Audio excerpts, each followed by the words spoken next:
only feeling. My Lord, I believe. My Lord, I believe. And all things are possible. My Lord, I believe. My Jesus is here. My Jesus is here. And all things are possible.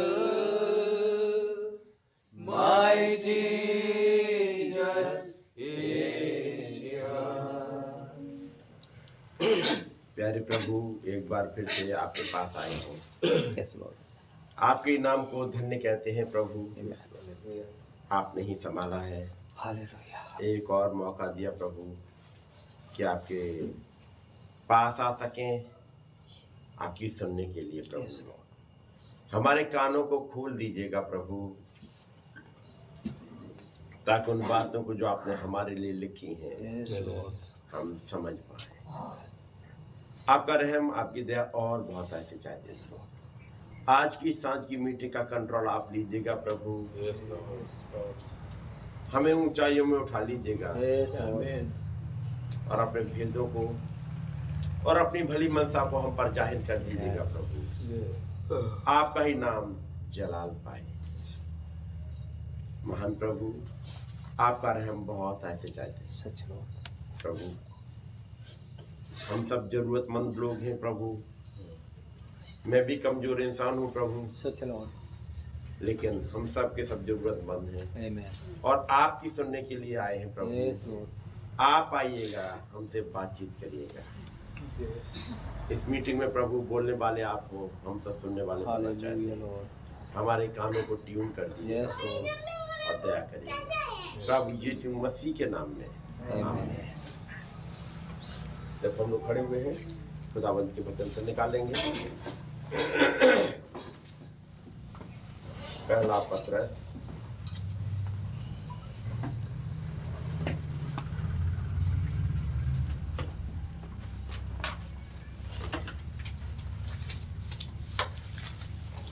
और उसका पहला अध्याय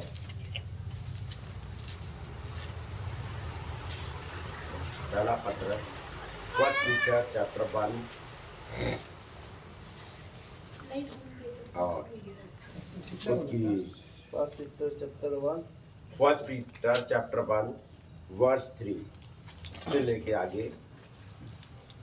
हमारे प्रभु यीशु मसीह के खुदा और पिता का धन्यवाद हो, जिसने यीशु मसीह के मरे हुओं में से जी उठने के द्वारा अपनी बड़ी दया से हमें जीवित आशा के लिए नया जन्म दिया, अर्थात एक अविनाशी और निर्मल और अजर मीरास के लिए जो तुम्हारे लिए स्वर्ग में रखी है, जिनकी रक्षा खुदा की सामर्थ्य से विश्वास के द्वारा उस उद्धार के लिए जो आने वाले समय में प्रकट होने वाली है की जाती है।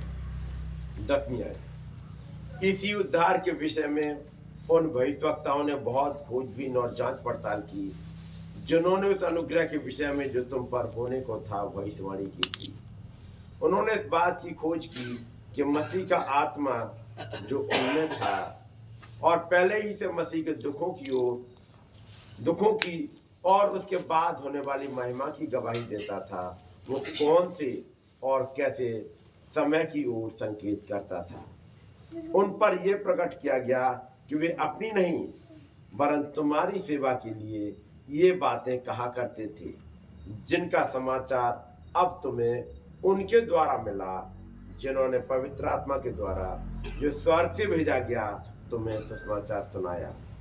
और इन बातों को स्वर्गदूत भी ध्यान से देखने की लालसा रखते हैं। दुआ करेंगे। प्यारे प्रभु, एक बार फिर से आपका धन्यवाद हो आज इस समय के लिए, जबकि आपने मौका दिया आपके पास आए, आपके वचन को पढ़ें प्रभु, एक आयाम में उठ सकें जहाँ आपकी बातें सुन सकें, आपका ही नाम जलाल पाए। हमारी मदद करें प्रभु यीशु मसीह। इन तमाम भाई बहनों का कंट्रोल लीजिएगा प्रभु, हर एक डीमन की चाल को काट दीजिएगा प्रभु। हो खुदाबंद, और अपने बच्चों को अपने एक उस दायरे में बना के रखें, अपनी पवित्र स्वर्गदूतों के द्वारा इनकी रक्षा करें प्रभु, आपका ही नाम जलाल पाए प्रभु यीशु मसीह के नाम में आमीन। सब लोग बैठ जाएंगे, और बैठेंगे मैं सोच रहा हूँ थोड़े से आगे बढ़ जाएगा, तो और जगह है रख दीजिएगा।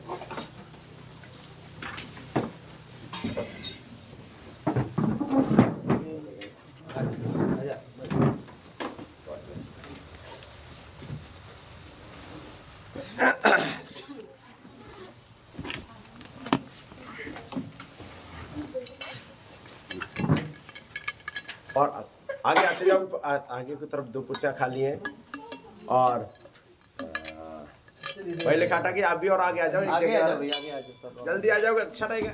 आवाज थोड़ी सी अभी कमजोर हो गई, थोड़ा सा गला बैठ गया है ना। अच्छा बेटा आगे आ जाओ, आगे आ जाओ, इधर जगह है। ये भी कुर्सी खाली है, कौन है?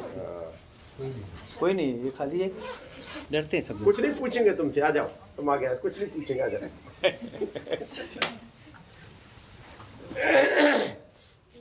तो खुदावंत का नाम मुबारक हो। लॉर्ड भाई, सब लोगों को हम लोग की 7 मीटिंग हो चुकी है, आखिरी मीटिंग है, और चूंकि थोड़ा सा टाइम है तो कोशिश करेंगे कुछ बातों को और रखने की, क्योंकि ये वचन में बातें खत्म नहीं हो पाती, नहीं, इतनी है कि आप महीनों ऐसे ही बैठे रहिए तब भी वो खत्म नहीं होंगी, साल भर बैठे रहिए तो नहीं खत्म होंगी, क्योंकि बातें इतनी हैं। लेकिन जो भी है उनको चलो देखने की कोशिश करते हैं। अब एक चिट्ठी ये भाई पीटर ने लिखी है, जो पतरस हैं, और वो कह रहे हैं हमारे प्रभु यीशु मसीह के खुदा और पिता का धन्यवाद हो, जिसने यीशु मसीह के मरे हुओं में से जी उठने के द्वारा, बेटा बैठ जाओ ना, गोदी में बैठना होगा। जिसने यीशु मसीह के मरे हुओं में से जी उठने के द्वारा अपनी बड़ी दया से, जैसे पौलुस दूसरी जगह कहते हैं, वो जो दया का धनी है जी, उसने अपनी बड़ी दया से हमें जीवित आशा के लिए नया जन्म दिया। हमें ये नया जन्म दिया तो किसकी वजह से क्यों दिया है? ताकि जीवित आशा हमें मिल सके। और वो जीवित आशा क्या है? अर्थात एक अविनाशी और निर्मल और अजर मीरास के लिए, एक नाम खत्म होने वाली, यानी अविनाशी और निर्मल, जिसमें कोई गंदगी है नहीं, कोई बीमारी नहीं है, कोई तड़पन नहीं है, कहीं कुछ नहीं है, निर्मल और अजर मीरास के लिए जो तुम्हारे लिए स्वर्ग में रखी है। एक मीरास है जो स्वर्ग में रखी है, उस मीरास को बोलते हैं हमारी थियोफनी जी, हमारी अमरता, हमारा वो जीवन। यदि वो मिल जाए, इस दुनिया में सब कुछ मिल जाए, लेकिन यदि अनंत जीवन ना मिले तो सब बेकार है, ठीक है नहीं? और मान लो उद्धार मिल गया, बात केवल उद्धार तक की सीमित नहीं है। यदि उद्धार मिल गया का मतलब है आप उस राज्य में शामिल हो गए जी। लेकिन जिन्हें उद्धार मिल गया सबके सब रैप्चर में नहीं जा रहे हैं, याद रखिएगा। जिनको उद्धार मिल गया सबके सब रैप्चर में नहीं जा रहे हैं। एक झुंड है जो रैप्चर में जा रहा है, जो 1000 साल राज्य में, मिलेनियम में प्रभु के साथ राज्य करते हैं। प्रभु के साथ राज्य करते हैं किसके ऊपर? यदि वो राजा है और राज्य करते हैं तो कोई प्रजा भी चाहिए। तो याद रखिएगा, जब रैप्चर हो जाएगा ये दुनिया तब भी चलती होगी। दुनिया खत्म नहीं रही हो रही है रैप्चर के समय पर। रैप्चर के बाद में जब ये ब्राइड चली गई तब वो महान खुदाबंद 1,44,000 उन यहूदियों को निकालेंगे जिनका प्रकाशित वाक्य 7 में लिखा हुआ है, पढ़ा होगा आपने, यहाँ पर जो इस्राएलियों के 12 गोत्र हैं उनमें से 12 हजार पर मोहर दी गई, पढ़ा होगा, पढ़ा आप लोगों ने। तो वो काम रैप्चर के बाद होगा और इसकी टाइप कहाँ मिलेगी कि जब यूसुफ, जो कि तस्वीर है यीशु मसीह की, क्या यीशु मसीह की तस्वीर है यूसुफ? तब नबी ने तस्वीरों में बाइबल को पढ़ना सिखाया जी। और जब तक आप तस्वीरें नहीं समझ पाओगे चीजें नहीं समझ में आएंगी। तस्वीर में हर चीज क्लियर नहीं मिलेगी लेकिन बहुत कुछ मिल जाएगा, ठीक है नहीं? तो यूसुफ तस्वीर है यीशु मसीह की। कैसे? आपने पढ़ा होगा, उसके भाई ही उससे नफरत करते थे। यीशु मसीह से उसके भाई यानी इस्राएली लोग, यहूदी लोग नफरत करते थे। उन्होंने ही उसे बेच दिया, वो गड्ढे में डाला गया, पढ़ा होगा। उसके पिता ने, यूसुफ के पिता ने उसके लिए एक अंगरखा बनाया था रंग बिरंगा, पढ़ा होगा जी। नबी ने समझाया रंग बिरंगा अंगरखा ये 7 कलर का था, सतरंगा था जी। रंग बिरंगा बल्कि सतरंगा, ये रेनबो कलर था उसका, वो दिया गया। यूसुफ दर्शन देखता है। एक दिन यूसुफ को बेच दिया गया, यीशु मसीह को बेच दिया गया। एक दिन जब यूसुफ को जब कैद में डाला गया तो उसके साथ 2 लोग थे जिन्होंने सपना वहां देखा था, एक पिलाने हारा और एक पकाने हारा। पिलाने हारा वापस अपनी जगह पर रिस्टोर हो गया, पकाने हारा मारा गया। यीशु मसीह के साथ 2 चोर लटक रहे थे, एक मारा गया एक बच गया। यूसुफ को उसके भाइयों ने रिजेक्ट कर दिया, इसलिए उसको एक अन्य जाति दुल्हन दी गई जी। यीशु मसीह को एक अन्य जाति दुल्हन मिली क्योंकि इस्राएलियों ने रिजेक्ट कर दिया था। उसके बाद जब आसनत उसे मिल गई, ये 7 लेटर वाली ब्राइड है जी। आसनत के देखो 7 लेटर है, 7 अक्षरों वाली जो ब्राइड मिली। और एक समय आता जब अकाल पड़ गया दुनिया में, तब उसके भाई मिलने आते हैं। अकाल स्टार्ट हो चुका है। जब भाई मिलने आए, कुछ समय तक भाई मिलते रहे, लेकिन इस यूसुफ ने अपने आप को जाहिर नहीं किया, उनके ऊपर नहीं करा। पता तो लग रहा है कि हाँ शायद है। आप पढ़ोगे 1954 में भी, 1954 में इस्राएलियों के पास 1 lakh new testament mister David du Plessis ने भेजे थे।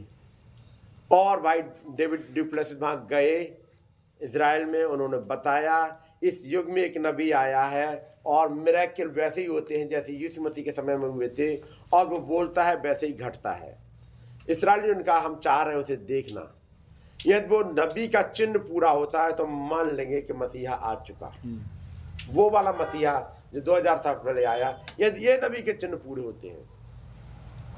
और भाई ब्रानम बड़े खुश हैं, जा रहे हैं, ये कायरो एयरपोर्ट पर खड़े हुए हैं कि मैं जाऊंगा और वो नबी वाला चिन्ह पूरा होगा और वो इस्राएली अपने खुदा को पहचान लेंगे और रैप्चर हो जाएगा। कायरो एयरपोर्ट पर उन्हें रोक दिया गया। कायरो एयरपोर्ट पर दूत ने कहा ये तुम्हारा समय नहीं है। कारण यदि वो तभी चले गए होते 1954 में, मोहरों का प्रचार कब होता जी, रैप्चर कहाँ से होता? वो टाइम उनके लिए नहीं था। उससे पहले ब्राइड को जाना है, ब्राइड का रैप्चर नहीं हुआ था। दूत ने रोक। फिर वो गए, अब उस दिन तो वहाँ मिस्र में रुके हुए हैं, तब वो पिरामिड की तरफ घूमने चले गए, वहाँ भेद सुन के आए, कई चीज़ें वहाँ की पता करके आए। जब उन्होंने आके प्रचार किया वो कौन सा वाला पिरामिड है जो हनोक ने बनाया, वो उसकी बनावट कैसी, वो तमाम चीज़ें आके बताई। उसके बाद जब नबी वहां से लौट के आए ताकि एक आयत और पूरी हो, मैंने अपने पुत्र को मिस्र से बुलाया। अब वो समय नहीं था 1,44,000 का आने का, क्योंकि जिनको आना था वो वहां पे है ही नहीं। जिन लोगों को 1,44,000 को बचना था, उनमें से कई एक तो अफगानिस्तान में थे, कई एक यूक्रेन में थे, कई एक रूस में थे, एक बड़ा सा जो एक छोटा सा झुंड कहेंगे यहाँ पर मणिपुर में था। जब जब वहां मुश्किल आई, एक विद्रोह सा हुआ, एक घटना हो रही थी कि यहां से वो इस्राएली निकल जाए जी। लोगों को पता लगा यहाँ विद्रोह हो रहा है, लेकिन उसी चुपचाप इस्राएली निकलते जा रहे हैं। ये वो पीढ़ी है जो 1,44,000 की गिनती को पूरी करेगी। ये 70 साल पहले थे ही नहीं जी। 1954 में, जो आज से 70 साल लगभग है, 70-71 साल, तब वो पीढ़ी थी ही नहीं। अब वो जगह जगह से इकट्ठे होकर पहुंच रहे हैं। तब नबी ने समझाया, जब यूसुफ अपने आप को प्रकट कर रहा है अपने भाइयों पर, उसने अपनी पत्नी को महल में भेज दिया था जी। ये टाइप है, ब्राइड का रैप्चर हो जाएगा, वो महल में चली जाएगी और तब प्रभु 1,44,000 के पास जाएंगे। तो रैप्चर के बाद 1,44,000 का आना है, मूसा और एलिया का आना है, दुनिया खत्म नहीं हो रही जी। उसके बाद तीसरा विश्व युद्ध है, ठीक है नहीं? तीसरे विश्व युद्ध में पूरी दुनिया खत्म हो जाएगी? नहीं जी, दुनिया फिर भी बची रह जाएगी। तीसरा विश्व युद्ध में पॉपुलेशन बहुत कम हो जाएगी, क्योंकि एटम बम इतने रखे हुए हैं कि दुनिया का एक बड़ा हिस्सा खत्म कर देंगे, बड़ा हिस्सा। उसके बाद भी जैसे टापू रह गए, बॉम्ब गिरेगा मान लो तो बड़े बड़े सिटी उन पे गिरेगा। जब 1945 में गिराया गया तो जापान के सारे टापू पे थोड़ी गिराया गया, जो मुख्य मुख्य प्लेस थे, हिरोशिमा नागासाकी, मान लो इंडिया में गिराया गया तो उनके लिए एक दिल्ली है, वहां गिराएंगे। बॉम्बे है जो फाइनेंशियल कैपिटल है, दिल्ली कैपिटल है, कैलकाटा है, या ऐसे बड़े बड़े सिटी है, बेंगलोर है जो आईटी हब है, हैदराबाद है, ये टारगेट होते हैं, छोटे छोटे गांव नहीं होते। मेरी बात समझ रहे हैं? अरुणाचल में बम गिरा के क्या करेंगे आप? कौन सा आर्मी का नुकसान कर लेंगे? मेरी बात समझ रहे हैं? जहां ऐसी जगह जहां कोई नुकसान नहीं, वहां क्यों बम गिराएंगे? वहां जहां से देश पे कंट्रोल करें और ज्यादा से ज्यादा नुकसान करा जाए, वहां गिराएंगे। लेकिन उसके रेडिएशन की वजह से एक बड़ा हिस्सा खत्म हो जाएगा। हो सकता है उसका असर यहां तक आए, अरुणाचल तक आए, हो सकता ना आए, लेकिन बड़े बड़े सिटी, अब मान लो अरुणाचल में बम नहीं गिराया, यहाँ की पॉपुलेशन कितनी है? लगभग 14 लाख पूरे अरुणाचल में ना, पूरे अरुणाचल की, हाँ पूरे अरुणाचल की जब 14-15 लाख है, और हमारे यहाँ हमारा सिटी इलाहाबाद छोटा सा सिटी है, उसकी 20-25 लाख है एक सिटी की जी। कानपुर की कम से कम 80-90 लाख होगी, दिल्ली की करोड़ों में है। तो अपने बम काय को अरुणाचल पर डाल के अब नुकसान उठाए, कोई फायदा नहीं होगा। कुल मिला के कितना नुकसान कर लिया। दिल्ली पर ना गिराओ जहां एक बार में सारे नेता लुटा दिए जाएंगे। मेरी बात समझ रहे ना जी जी। ऐसी ऐसी जगह पर बमबारी करी जाए, लेकिन असर तो, मान लो दिल्ली पे बम गिरा, दिल्ली खत्म हुआ, तो असर तो सब पे पड़ेगा जी। तो तीसरे विश्व युद्ध में पूरी दुनिया खत्म नहीं होगी। क्या करेंगे बम डाल के वहां पर? जो टापू है एक ये अपने इंडिया का अंडमान निकोबार में, क्या करेंगे डाल के वहां? मेरी बात समझ रहे? ऐसी तमाम जगह बच गई होंगी। प्लस चूंकि कैलिफोर्निया में जो एक बड़ा हिस्सा है टूट के गिरेगा, उसकी सुनामी की वजह से और जो टेम्परेचर बढ़ा उसकी वजह से छोटे छोटे टापू गायब हो जाएंगे। अब बाइबल की प्रोफेसी 17वें अध्याय में, प्रकाश वाक्य 17 में, 16-17 में आपको मिल जाएगा। छोटे छोटे टापू लगभग गायब हो जाएंगे, लेकिन तब भी एक हिस्सा रह जाएगा, क्योंकि पॉपुलेशन इतनी खत्म हो चुकी। अब लड़ाई किस बात की रह गई?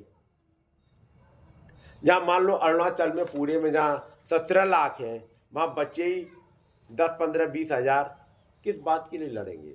घर के घर खाली पड़े हुए हैं, गाड़ियां बची ही वो नीरी पड़ी हैं, किसी को खरीदने में जो गाड़ियां चाहे सो उठा लो, कोई पूछने वाला तक तो है नहीं, है ना। जैसे हमारे इलाहाबाद में जब कुंभ में निरे लोग मर गए, आए थे अपनी कारों से, और वो स्टैंड पे कारें अभी भी खड़ी हुई हैं, क्योंकि जो आए थे उनके परिवार वाले 4, 5, 6, 7 जितने भी लोग आए थे, वो सब कार अपनी स्टैंड पे खड़ी करके नहाने चले गए, और भगदड़ मची, इसमें मर गए। अब कार की रसीद कौन ला के दिखाए? ये हमारी है। हाँ, कार को क्लेम कौन करे? बात समझ रहे हैं? जी। कोई है ही नहीं क्लेम करने वाला। फिर कार के नंबर से ढूंढा जाएगा ओनर कौन है, पता लगा ओनर भी वहीं चला गया, मर गया। जिसकी पर्सनल गाड़ी थी ओनर भी खत्म हो गया। अब किसको ढूंढे? खानदान वाला कोई है तो आ जाएगा, ले जाएगा, नहीं तो गाड़ी पड़ी है। तो ये थर्ड वर्ल्ड वॉर में इतनी ज्यादा पॉपुलेशन खत्म हुई, कौन किससे लड़ेगा? और अगली चीज क्या है? थर्ड वर्ल्ड वॉर के बाद में डेविल को बांध दिया जाएगा, प्रकाश वाक्य 20 के मुताबिक बांध दिया जाएगा। यदि उसे बांध दिया गया तो भरमाने वाला अब रहा नहीं जी। किसी को भरमाए, झूठ बोलने वाला रहा नहीं, क्योंकि भरमाने के लिए झूठ बोला जाता है। झूठ बोलने वाला रहा नहीं, चोरी कराने वाला रहा नहीं, किसी गलत काम को कराने वाला है ही नहीं, क्योंकि उसी की आत्माएं थी, वो सब की सब बांध दी गई। कोई किसी से नहीं लड़ रहा, किसी को कोई मतलब, सब आराम से मिलजुल के रह रहे हैं। ये 1000 साल तक चलता रहेगा। और चूंकि इस दुनिया में जो राज्य चलेगा प्रभु यीशु मसीह का चल रहा होगा, आज की तरह की गवर्नमेंट का नहीं, जो माफियाओं की सुनते बाकी की सुनते ही नहीं है, वो वाला राज्य भी नहीं रह गया। अब वहां पर जो कंट्रोल है वो यीशु मसीह का है। तो अब जो प्रॉब्लम होगी तुरंत उनका समाधान है। ये लगभग 1000 साल तक चल रहा है। लिखा है प्रकाश वाक्य 20 अध्याय चैप्टर 20 की 4 में, और वो मसीह के साथ मिलकर 1000 साल तक राज्य करते रहे, जिसे कहते हैं मिलेनियम। जी। तब तक 1000 साल में पॉपुलेशन फिर से बढ़ जाएगी, तब उस डेविल को छोड़ा जाएगा। लिखा थोड़ी देर के लिए छोड़ा गया, जैसे कहते हैं पेरोल पे छोड़ा जाना। एक क्रिमिनल को बंद किया जाता है, फिर एक पेरोल पे छोड़ा जाता है, शायद ये सुधर जाए, छोड़ा गया। जैसे ही छोड़ा गया उसने याजूज माजूज को फिर से इकट्ठा किया। प्रकाश वाक्य 20 में आप सब पढ़ोगे। याजूज माजूज को इकट्ठा किया, तमाम लोगों को इकट्ठा किया, क्योंकि भरमाने वाला फिर से आ गया, उसने भरमा दिया। वो ये क्लियर करने के लिए कौन प्रभु के साथ है और कौन नहीं है। कई बार ऐसी वाली घटनाएं होने दी जाती हैं ताकि पता चल जाए, अंदर वाला नेचर निकल के आ जाए, अंदर वाला। जी। जब भाई ब्रैनम को 2 चिन्ह दिए गए थे, और पहला चिन्ह ये था कि जब वो किसी के हाथ पकड़ते थे, कुछ बीमारी थी ऐसी दिख जाती थी, जैसे आंख का अंधापन, लंगड़ापन, बहरापन, चेहरे पे कैंसर, चेहरे पे है तो दूर से दिख जाएगा, और पोलियो का अटैक है तो, मिर्गी आ रही है तो, ये ऐसे ही पता लग जाएगा देखने से जी। लेकिन जो बीमारी है जो अंदर पेट में चल रही है, अल्सर है, डायबिटीज है, या दुष्ट आत्मा के सताए हुए हैं, ऐसे वाले जो ऊपर से नहीं पता लग रहे, ऐसे वालों को उन्होंने हाथ पकड़ा और वाइब्रेशन के द्वारा पता लग जाता था क्या बीमारी है। जब ये वाला चिन्ह दिया और भाई ब्राह्मण ने बताना स्टार्ट किया, देखो ये हाथ पकड़ा, ये देखो चिन्ह आया, ये इसका है, ये इसका है। कैंसर के वाइब्रेशन ऐसे आते हैं, डायबिटीज के ऐसे आते हैं, टीबी के ये लक्षण हैं। और जब ये बताना उन्होंने स्टार्ट कर दिया 1946-47 में, उसके बाद थोड़े दिनों के बाद निरे नकलची पैदा हो गई। निरे नकलची, क्योंकि भाई ब्रैनम ने एक बार कंटिन्यू 8 दिन की मीटिंग कर ली, कंटिन्यू 8 दिन की। उन्होंने कहा जहां मैं आया हूं, जॉयस वोरे की बात है, मैं सबके लिए दुआ करके जाऊंगा, क्योंकि बार बार लोग आते परेशान होते। मैं इस बार एक काम करूंगा, मैं जब तक मीटिंग ना, वो सब बीमारों के लिए दुआ नहीं कर जाऊं, मैं नहीं हटूंगा। वो पुलपिट पर खड़े हैं और दुआ करना स्टार्ट कर दिया। सोचा भीड़ होगी 1000-2000 की, एक दिन नहीं 2 दिन में खत्म कर देंगे। अब वो भीड़ खत्म ही नहीं हो रही। कारण जो लोग देख रहे थे उन मिरेकल को, या जिनको चंगाई मिल गई, उन्होंने देखा अरे मुझे चंगाई मिल गई, मेरा अजीज, मेरा रिश्तेदार तो है, मेरा भाई तो है, वो मीटिंग से निकल गए, उन्हें उठा के ले आए, किसी को फोन किया वो वहां से आ गया, कोई 500 किलोमीटर से, कोई 1000 किलोमीटर, सब के सब चले आ रहे हैं, और वो पीछे लाइन लगती जा रही है। अब वो लाइन खत्म नहीं हो रही। 8 दिन कंटिन्यू वो दुआ कर रहे थे। वो बस पुलपिट पे खड़े होकर कंटिन्यू दुआ करते हैं, जब थक जाते हैं वहीं सो जाते हैं। उसके बाद समय हुआ खाने का, वहीं बैठ कर उन्होंने खाना खाया, फिर से दुआ करने लगे, क्योंकि उन्होंने वादा किया तो मैं सबके लिए दुआ करूंगा। और उसके बाद फिर आया सोने का, फिर वहीं पे लेट गए, फिर वॉशरूम वगैरह जाना, वहां से आ गए, फिर दुआ में लग गए, और लाइन लगी हुई है। 8 दिन कंटिन्यू इंसान ये करता रहे, कहां जाएगा? अंदर से इतने वीक हो गए, अब खुद भी नहीं चला जा रहा।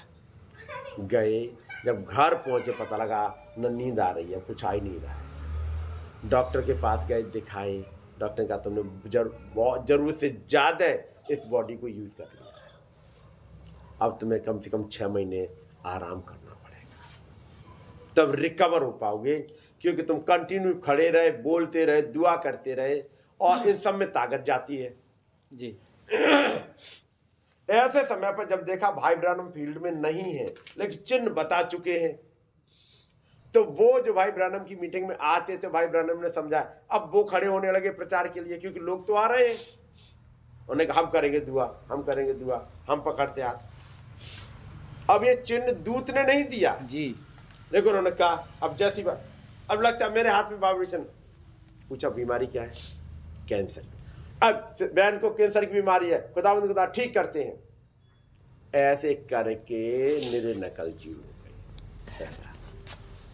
जब 6 महीने के बाद भाई ब्रैनम आए लौट के फील्ड में, तब तक पर पता लगा ओरल रॉबर्ट्स, बिली ग्राहम, ए एलन और भी कई एक लोग हैं, टी.एल. ऑसबर्न, ये सब जो भाई ब्रैनम की मीटिंग में आया करते थे। बेनियन भी थी? बेनियन भी थी ना, वो बहुत बाद में, वो तभी की बात है। ये सब के सब अब प्रचार के काम में लग गए, अच्छे पैसे भी आने लगे। ये निरे नकलची पैदा हो गए, और खुदाबंद ने ये होने दिया ताकि नकलची निकल आए, और जो नकलचियों के पीछे जाना चाहे वो चले जाए। आपने पढ़ा होगा बाइबल में, यीशु मसीह ने पहले अपने 70 चेलों को भेजा जी, और उन्हें पावर दी, गिफ्ट दिया कि जाओ दुआ करो, बीमार चंगे हो जाएंगे। ये वो 70 थे जिनको गिफ्ट मिला था चंगाई का, दुष्ट आत्माएं निकालने का। यही 70 थे, जब यूहन्ना 6 अध्याय में पढ़ेंगे, जब यीशु मसीह ने कहा मेरा मांस वास्तव में खाने की वस्तु और मेरा लहू पीने की वस्तु है, वो लौट के चले गए जी, और फिर कभी नहीं आए। उन्होंने कहा ये बातें कौन सह सकता है जी, लेकिन यीशु मसीह ने कभी भी उनसे गिफ्ट वापस नहीं लिया, चंगाई वाला वो कभी वापस नहीं लिया। इसलिए जब वो बाहर जाके प्रचार कर रहे हैं यीशु मसीह के ही नाम में जी, यीशु मसीह जो गलील का है, वो नासरत का, उसी के नाम में कहते दुष्ट आत्मा निकल जा, और दुष्ट आत्मा निकलती जा रही है। सही बात। लोगों को जाके बताते, मालूम है हम यीशु मसीह के ही साथ हैं, उन्होंने ही हमें सिखाया है, और ये सब कुछ सही है। लेकिन हम साथ हैं तो उनके साथ हो क्यों नहीं? क्योंकि उनकी टीचिंग पसंद नहीं है, लेकिन है तब भी यीशु मसीह के साथ ही। हम हैं तो भाई ब्रैनम के साथ ही, हम भी इन मैसेज को पढ़ते हैं, लेकिन इसलिए पढ़ते ताकि हमारी नॉलेज बढ़ जाए। और बाहर जाते हैं और कहीं भी डिनोमिनेशन या कहीं भी जब प्रचार करते हैं, लोग कहते हैं वाह क्या रेवल्यूशन है। ये कभी नहीं बताएंगे वहां पे कि भाई ब्रैनम के मैसेज हमने पढ़ लिए हैं। सही बात। क्या मैसेज है ब्रदर, आपको क्या नॉलेज है? उनका मेरे पास नॉलेज, मुझे गिफ्ट मिला है रेवल्यूशन का, मेरे ऊपर भेद खुलता है। घर जाते हैं, किताब पढ़ लेते हैं, फिर आके प्रचार करते हैं और क्या मेरे ऊपर खुल जाता है। मैं रात में दुआ करी और फिर खुलता है मेरे ऊपर। ये ऐसे झूठे नकलची आपको निरे में जी। और खुदाबंद ने होने दिया ताकि कुछ जो भ्रम में आने ही वाले, जाओ भ्रम में जाओ, उनके पीछे उलझ जाओ। ऐसी निरी भीड़ चली गई यीशु मसीह के समय में ही, जिसको पौलुस ने कहा उस दूसरे यीशु का प्रचार। पढ़ा होगा, पढ़ा है? एक दूसरा सुसमाचार जी। और एक दूसरा आत्मा। क्या पवित्र आत्मा के अलावा कोई दूसरा आत्मा भी मिलता है? हाँ जी मिलता है। ये समझ में आ पाए आत्मा मिला है कि नहीं, या क्या हो रहा है? तब जैसे जब भाई लाल बताया करते थे कुछ घटनाओं को, कह रहे चर्च में एक भाई हुआ करते थे भाई, और जब वचन प्रचार होता था उसके बाद वो कुर्सी से उठे और उन्होंने करना स्टार्ट किया। लोग से थैंक गॉड पवित्र आत्मा से भर के, उनके हाथ हिलने लगते थे और इसके बाद गिर जाते थे। लोग कहते क्या ही पवित्र आत्मा से भरा हुआ शख्स है। जैसे ही वचन प्रचार होता है और पवित्र आत्मा होता रहता है। एक दिन उसी चर्च की एक जो सीनियर सिस्टर थी वो गई, एक दिन उनके घर गई, कह रहे ब्रदर अक्सर मैंने देखा जब भी आप मीटिंग में होते हो तब पवित्र आत्मा आके आप उतरता है, आपको क्या दिखाई देता है? जब पवित्र आत्मा उतरता है और आप जब और करने लगते हो और कुछ बोलते हो तो वो क्या दिखाई देता है? अरे सिस्टर सच बताऊं ना, जैसे ही दुआ वहाँ मीटिंग स्टार्ट होती है, वचन सुनाई, पता नहीं कोई डेविल आके मुझे डराने लगता, मैं डर जाता हूँ देख के और बस में गिर पड़ता हूँ। लोग सोच रहे पवित्र आत्मा आ रहा है। मेरी बात समझ रहे हैं? ऐसे निरे तमाशे मिल जाएंगे आपको। अचानक मीटिंग में एक बहन ने बहुत जोर से चीख मारी, हालेलुया हालेलुया हालेलुया। हो सकता है पवित्र आत्मा भी आया हो, मैं डिनाई नहीं कर रहा, मैं ये नहीं कह रहा सबके सब नकलची है या हो सकता है वो डर के मारे चीख रही हो, खुदावंद बचाओ हालेलुया, खुदावंद बचाओ, आप भी बचाना, खुदावंद आप ही मान खुदावंद। ये नहीं पता कोई दुष्ट आत्मा उसके ऊपर अटैक करी, इसके मारे चिल्ला रही है। ठीक है नहीं? लोग फिर वाह पवित्र आत्मा होता है, तभी तो वो बहन क्या क्या भविष्यवाणी करती है। भविष्यवाणी की आत्मा, पवित्र आत्मा के द्वारा लोग भविष्यवाणी करते हैं, ये सच है, पवित्र आत्मा के द्वारा। और एक झूठी आत्मा के द्वारा भी भविष्यवाणी करते हैं। जब पौलुस और उसका एक साथी जब प्रचार के लिए निकलते थे और तब एक लेडी थी जो आके बोलती थी, ये खुदा के वो जन हैं जो खुदा का सुसमाचार सुनाते हैं जी। तुम लोग क्यों नहीं सुनते हो? ये खुदा का सुसमाचार सुनाते हैं और उद्धार की बातें सुनाते हैं, फिर तो काम में आपको मिलेगा जी। कई दिनों तक जब पीछे चलती रही, तब एक दिन पौलुस ने उसे डांटा, आए भाभी कहने वाली यानी भविष्यवाणी करने वाली अशुद्ध आत्मा में से निकल जा। और वो निकल गई, औरत नॉर्मल हो गई। तब वो लोग जिनके लिए औरत काम कर रही थी और कुछ पैसे कमा लाती थी ऐसे भविष्यवाणी बता बता के, अब वो खत्म हो गई। जैसे सड़क के किनारे बैठे होते ना, हमारी तरफ बैठते हैं, कुछ बैठ जाएंगे और वो एक चिड़िया होगी और चिड़िया वो निकालती है, भविष्य बताने वाली चिड़िया। ऐसे भविष्य बताने वाली चिड़ियाओं के पास उनका अपना भविष्य है ही नहीं। वो बेचारे भविष्य बता के कुछ दे दो, 2-4 सिक्के ही दे दो। अरे तेरे को अभी तक अपना भविष्य नहीं पता लगा, अपना पूछ ले पहले। उन्हें नहीं पता लगा। तो दुष्ट आत्मा के द्वारा भी भविष्यवाणी होती है और पवित्र आत्मा के द्वारा भी होती हैं। एक जीवन का भी प्रचार किया जाता है और एक मृत्यु का भी प्रचार करा जाता है। और तब नबी ने बताया सबसे पहला प्रचारक मिस्टर सरपेंट थे, जिन्होंने आके हब्बा को प्रचार किया। सिस्टर, आपकी आंखें खुल जाएंगी, न जाने क्या क्या आप देखोगे। अभी तो आपको कुछ पता ही नहीं है ब्रदर सिस्टर। यदि उस फल में से खा लोगे, आपकी आंखें खुल जाएंगी, न जाने कौन से आयाम में देखने लगोगे। ये सुसमाचार जीवन का था क्या? जी नहीं। तो क्या हर एक सुसमाचार की प्रतीति कर ली जाए? जी नहीं। इसलिए यूहन्ना ने कहा हर एक सुसमाचार की प्रतीति मत करो, ये देखो क्या वो वचन के अकॉर्डिंग है या नहीं। परीक्षा होनी है तो इस वचन के द्वारा।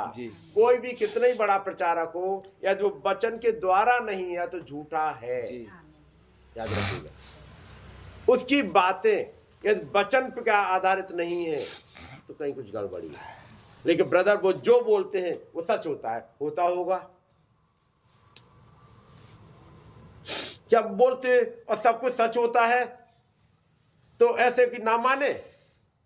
मैं बाइबल की एक आयत आपको दिखाता हूं, मेरे साथ निकालिएगा।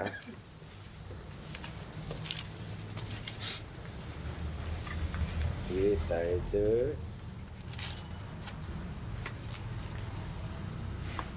व्यवस्था विवरण, डिट्रोनॉमी चैप्टर 13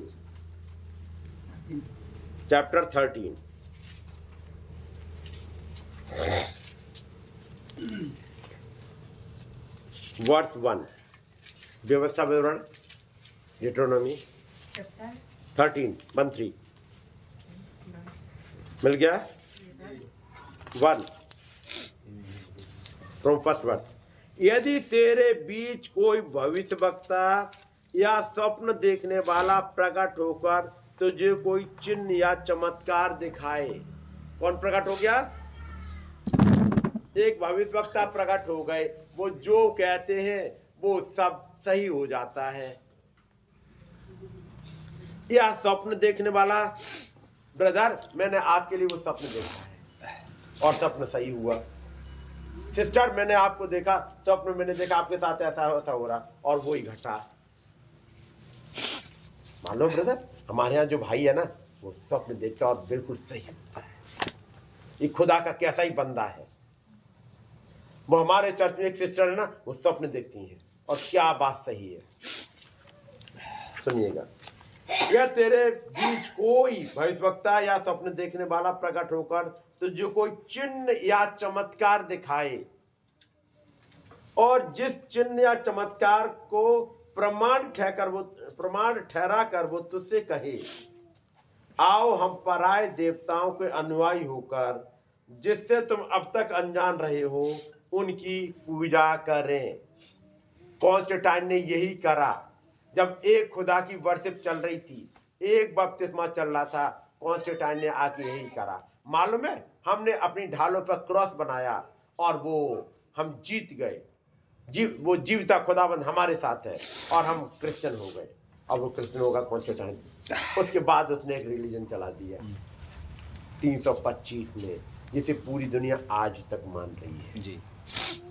और मालूम है, खुदा मेरे साथ रहता है और खुदाबंद ने हमें दिखाया, क्रूस हमें दिखाया था, हमसे कहा तुम जीत क्या होगे, देखो हम जीत क्या गए। और खुदाबंद ने हमें दिखाया, और यीशु मसीह का जन्म 25 दिसंबर को हुआ था। सूरज की उपासना सन ऑफ गॉड्स बर्थडे को सन गॉड्स बर्थडे में तब्दील कर दे रहे हैं। कर दिया। अस्तोरियत देवी के साथ में ईस्टर को जोड़ दिया। 40 दिन का रोजा जो अभी चल रहा है वो क्या तम्मूज देवता के साथ जोड़ दिए और कहते 40 दिन का रोजा यीशु मसीह ने रखा था। आप मानते यीशु मसीह ने 40 दिन का रोजा रखा था? रखा था क्या? नहीं, यीशु मसीह ने 40 दिन का फास्ट रखा था जी। था, है नहीं? यीशु मसीह ने 40 दिन का फास्ट रखा था जी। और फास्ट रखने के बाद जब वो पवित्र आत्मा से भर के आए, उन्होंने आश्चर्य कर्म करना स्टार्ट करे। ये 40 दिन का रोजा कहां खत्म होता है? 40 दिन का रोजा खत्म हुआ और यीशु मसीह को पकड़वाया और क्रूस पर चढ़ा दिया। आश्चर्य कर्म कब करवाओगे? 3.5 साल की मिनिस्ट्री कहां जाएगी? क्योंकि 40 दिन का रोजा रखने के बाद में अब 3.5 साल की मिनिस्ट्री स्टार्ट होगी।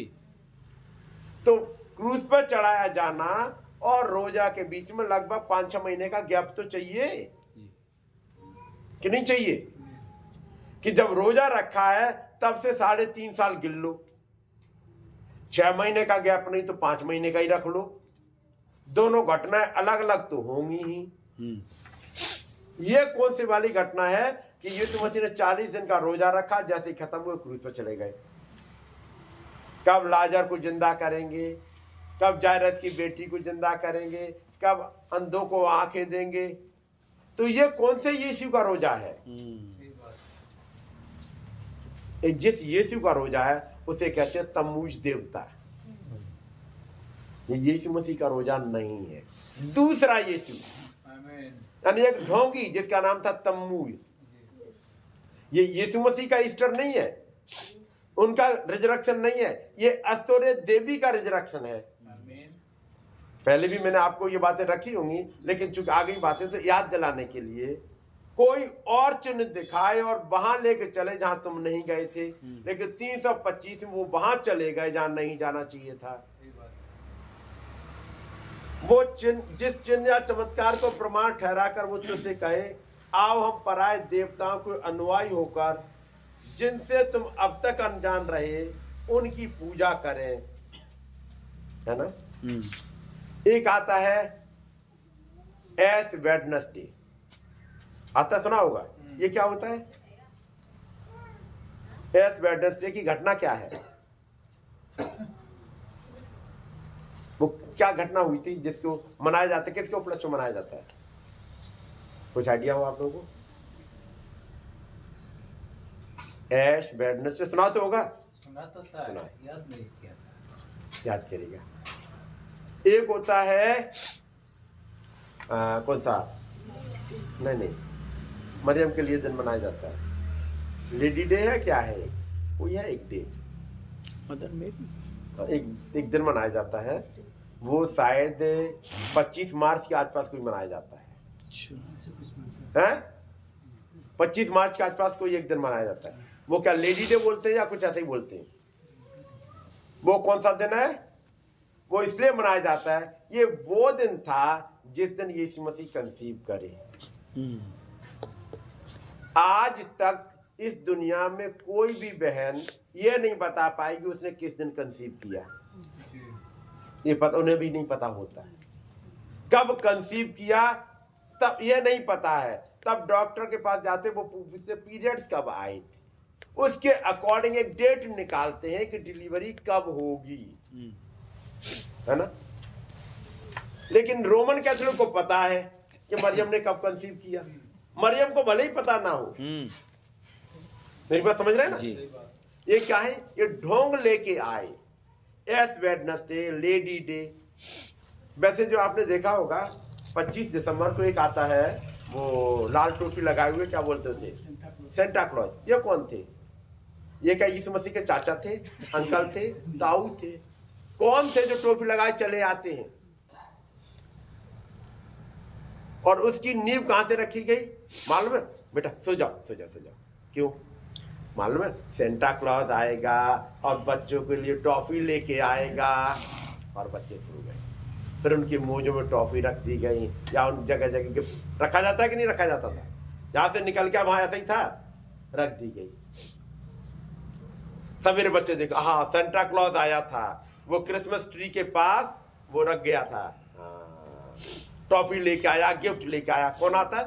Santa Claus. रात में आता है। बच्चों को बहुत भरोसा, मालूम है? दोस्तों को तब मालूम है सेंटा क्लॉज आता है 25 तारीख के से, उस क्रिसमस ईव पे सेंटा क्लॉज आता है। बच्चा बड़ा हुआ, अब वो मान लो 10 साल का हो गया। अब पापा कहते हैं बेटा सो जाओ, लेकिन 10 साल का बच्चा थोड़ी सोगा, वो छोटे छोटे सुलाया जाता है। 10, 12, 15 साल का बच्चा, उन्हें बेटा एक काम कर, वो मुझे लाओ टांगो और वो टॉफी लाओ और उसमें रखते हैं मोजे में। पापा मोजे में टॉफी? हाँ। अरे वो सेंटा क्लॉज के लिए, बच्चे जगेंगे उनके लिए टॉफी। पूछेगा पापा सेंटा क्लॉज नहीं आता था क्या?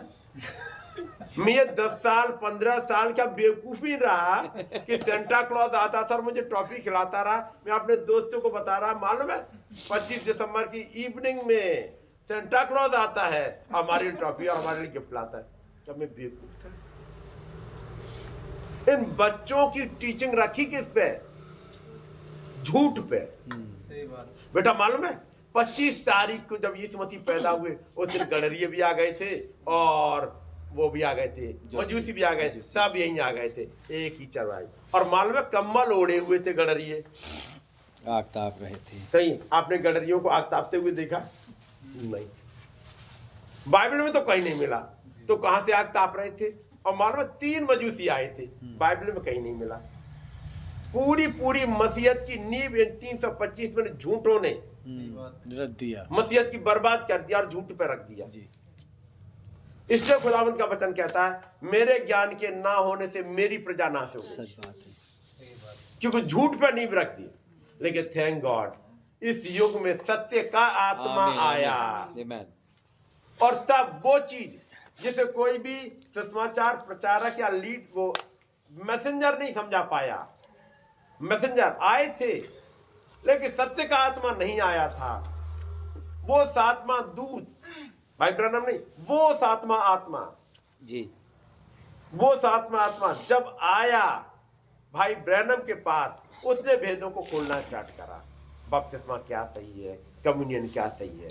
नहीं तो पिछले लगभग 1700 साल इस मसीहत की नींव झूठ पे पड़ी रह गई। और महान खुदाबंद तब भी जितनी मालूम था उतना ही तब भी दया दिखाते हुए उनको लेके आगे बढ़ते गए। क्योंकि अब जब बिगड़ चुका है ये, जब तक सुधारने वाला आया नहीं तो दोस्त उन्हें कैसे ठहराए? दोषी नहीं ठहरा सकते। इसलिए प्रेरित काम में लिखा है वो महान खुदावंत अज्ञानता के समय में धीरज धरे रहे। इसलिए जो पिछले समय के युग के लोग थे उनके समय जो मैसेज आया उनके युग के मैसेंजर के द्वारा उतने पे ही सुन के वो रिजरेक्शन में चले जाएंगे। लेकिन पिता पुत्र पवित्र आत्मा के नाम में बपतिस्मा लेके रैप्चर तो नहीं होने का। इसलिए उनमें से किसी भी युग का बपतिस्मा का उनका वो रैप्चर होना नहीं। रैप्चर के लिए बपतिस्मा सही चाहिए, कम्युनियन सही चाहिए, मोहरों के भेदों का खुलासा चाहिए। पौलुस के समय के लोग भी बपतिस्मा तो सही था लेकिन मोहरें ही नहीं खुली थी, उन्हें थियोफनी का भेद ही नहीं खुला था, तो रैप्चर कैसे हो? और खुल इसलिए नहीं रहा क्योंकि सत्य का आत्मा आया नहीं था जी। तो जब सत्य का आत्मा आया, और वो कोई और नहीं बल्कि खुदावंद यीशु मसीह खुद आए माइटी एंजल के रूप में खुली हुई किताब लेकर के, ताकि वो रैप्चर को पूरा करें। नंबर 1, इससे पहले रैप्चर हो उनमें से हर एक के नाम लहू में डुबोए जाने हैं। इससे पिछले 2000 साल में यीशु मसीह एक वकील थे जी, एक एडवोकेट, एक महायाजक। मालूम है वो महायाजक रहे, वो जज नहीं बने थे, महायाजक थे। महायाजक को दूसरे शब्दों में कहते हैं एक हाई प्रीस्ट, एडवोकेट। आपने पढ़ा होगा पहला यूहन्ना उसका 2 अध्याय, वहां लिखा है हे भाइयों मैं तुमसे कहता हूं कि तुम गुनाह ना करो, लेकिन यदि कोई गुनाह हो जाए तो हमारा एक एडवोकेट है जी। पढ़ा है आप लोगों ने या नहीं? एडवोकेट वर्ड पढ़ा है? हमारा एक एडवोकेट है। यदि गुनाह हो जाए तो एडवोकेट है, वो कहेगा ये वाला कानून अभी है ही नहीं या ये वाला खुला नहीं। लेकिन जब वो नाम उस लहू में डिप हो गए सारे के सारे, तब वो मेमना सिंहासन से उठा महायाजक हारून महायाजक कब तक महायाजक रहता था? जब उसकी कमर में रस्सी हुआ करती थी, वो एक महायाजक का काम करता था। कमर में रस्सी रहती थी और रस्सी बांधती है क्योंकि वो परम पवित्र में जा रहा है, यदि कुछ गड़बड़ हुई तो रस्सी से पकड़ खींच लिया जाए। वो महायाजक जब तक उसके कमर में रस्सी है, वो महायाजक का काम करता था जी। लेकिन एक दिन जब वो महायाजक का काम कर लिया और उसके बाद जब आता था तो उस चपरास को लेके अपने छाती पे बांध लेता था जी। ठीक है नहीं? जब वो उस चपरास को, उस एपोद को लेके, जिसमें कि इस्राएल के गोत्रों के अकॉर्डिंग 12 पत्थर हुआ करते थे, उसको लेकर के जब अपने छाती पे बांध लेता था, तब वो महायाजक नहीं होता था, तब वो जज बन जाता था। तब इस्राएलियों का न्याय करने के लिए आता था, क्योंकि इस्राएली अपने केस भी लेके आए हैं। तो जब वो कमर में रस्सी बांधे हुए है, तब तक वो महायाजक का काम करने जा रहा है, भेंट चढ़ाने जा रहा है, एडवोकेट का काम कर रहा है, लोगों के लिए बिचवई का काम कर रहा है। लेकिन जैसे ही उसने अपना चपरास उठाया और छाती पे बांधा, अब वो महायाजक नहीं है, जज है। और तब जो भी इसके पास आते थे उस केस को सुनता था, कौन झूठ बोल रहा है, कौन सच बोल रहा है, उसके अकॉर्डिंग पत्थरों में से रोशनियां निकलती थी जी। और वो बताती थी किसका केस सही है और किसका गलत है। वो न्यायी बन जाता था जी। यीशु मसीह जो पिछले 2000 साल तक महायाजक थे, जब प्रकाश बाग 1 में आए तो लिखा है और वो दीवटों के बीच में चलता फिरता है। पढ़ा आप लोगों ने? और उसने अपना पटका कहाँ बांधा हुआ था? पढ़ लीजिएगा प्रकाश बाग 1।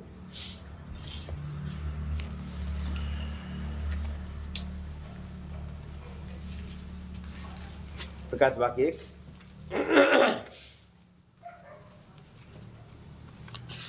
और उसकी 12th वर्ष, रेवलेशन चैप्टर 1 वर्ष 12। मिल गया आप लोग को?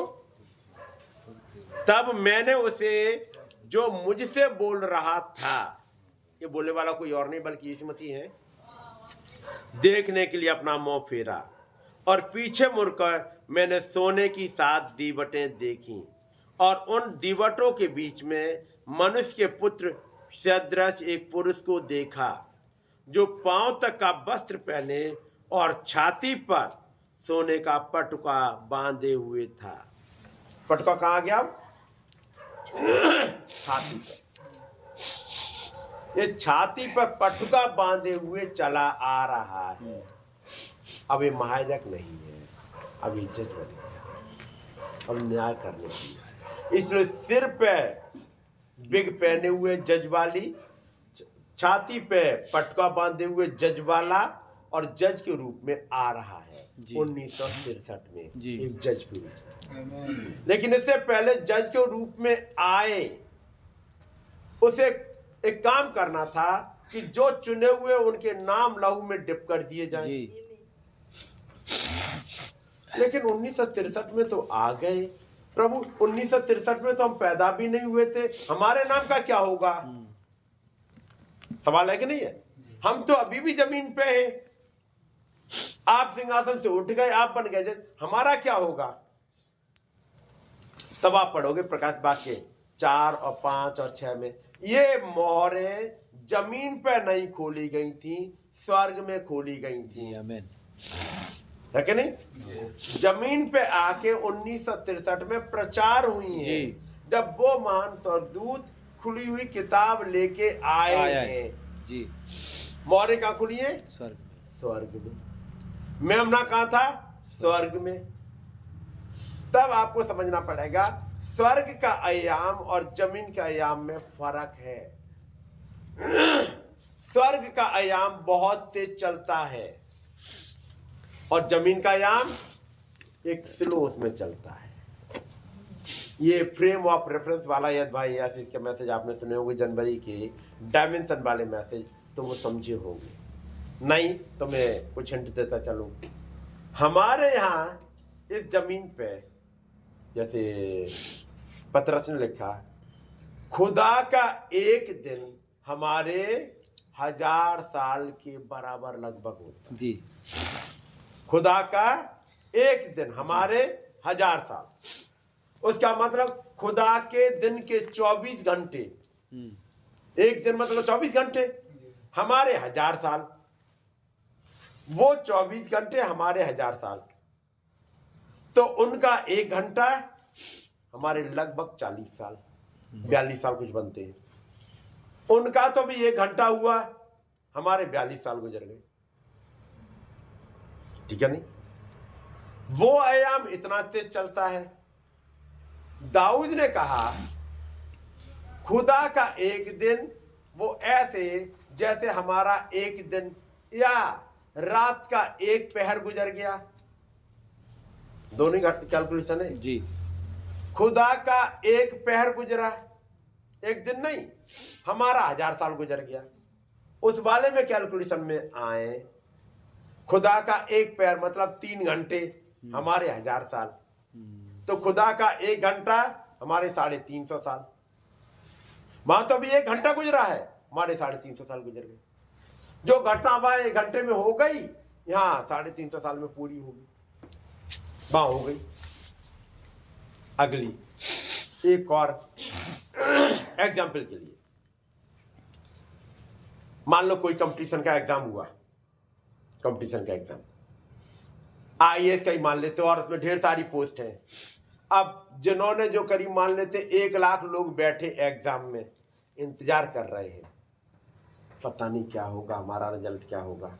रिजल्ट की डेट दे दी गई, मान लो आज कितनी तारीख है, आज 18। मान लो तारीख दे दी गई है 1 अप्रैल को रिजल्ट डिक्लेयर होगा। एग्जाम हो चुका है, एक एग्जाम्पल देने के लिए बता रहा हूं, 1 अप्रैल को रिजल्ट डिक्लेयर होगा। एग्जाम हो गया मार्च में, मान लो रिजल्ट बन गया, सब कुछ तैयार है, लेकिन रिजल्ट डिक्लेयर नहीं हो सकता जब तक 1 अप्रैल आ ना जाए। अब किसका सिलेक्शन होगा, किसका नहीं होगा, कौन क्या है, किसके कितने मार्क्स हैं, ये एक अयाम में एक ऑफिस में क्लियर हो चुका जी। मेरी बात समझ गए? किस बच्चे का सिलेक्शन हुआ, कौन किस कैटेगरी में कहां क्या मिलेगा, वो क्लियर हो चुका सब एक ऑफिस में। दूसरे ऑफिस में जहां रिजल्ट डिक्लेयर होगा वहां कुछ पता ही नहीं, वहां सब कुछ हो चुका है। यहां बच्चे कर रहे हैं कुछ भी करना, मेरा रिजल्ट अच्छा है, पता नहीं मेरा क्या, मेरा रिजल्ट अच्छा है। और मान लो उस ऑफिस का आया एक जन जिसे पता है कि इसका सिलेक्शन हो चुका है, मान लो भाई फिलिप का सिलेक्शन हो चुका है। अब भाई फिलिप दुआ में लगे हुए, मेरे साथ कुछ हो जाए। बेटा चिंता क्या कर रहे हैं? उन्हें क्या आप कह रहे चिंता है, कितना एग्जाम टफ था। उन्होंने कहा अच्छा एग्जाम कैसा हुआ तुम्हारा? एग्जाम तो अच्छा हुआ है। तो ठीक है, फिर तसल्ली रखो। तसल्ली आती नहीं, तसल्ली रखो, अब जो होगा सो होगा भाई, लेकिन तुम टेंशन मत लो, तसल्ली रखो।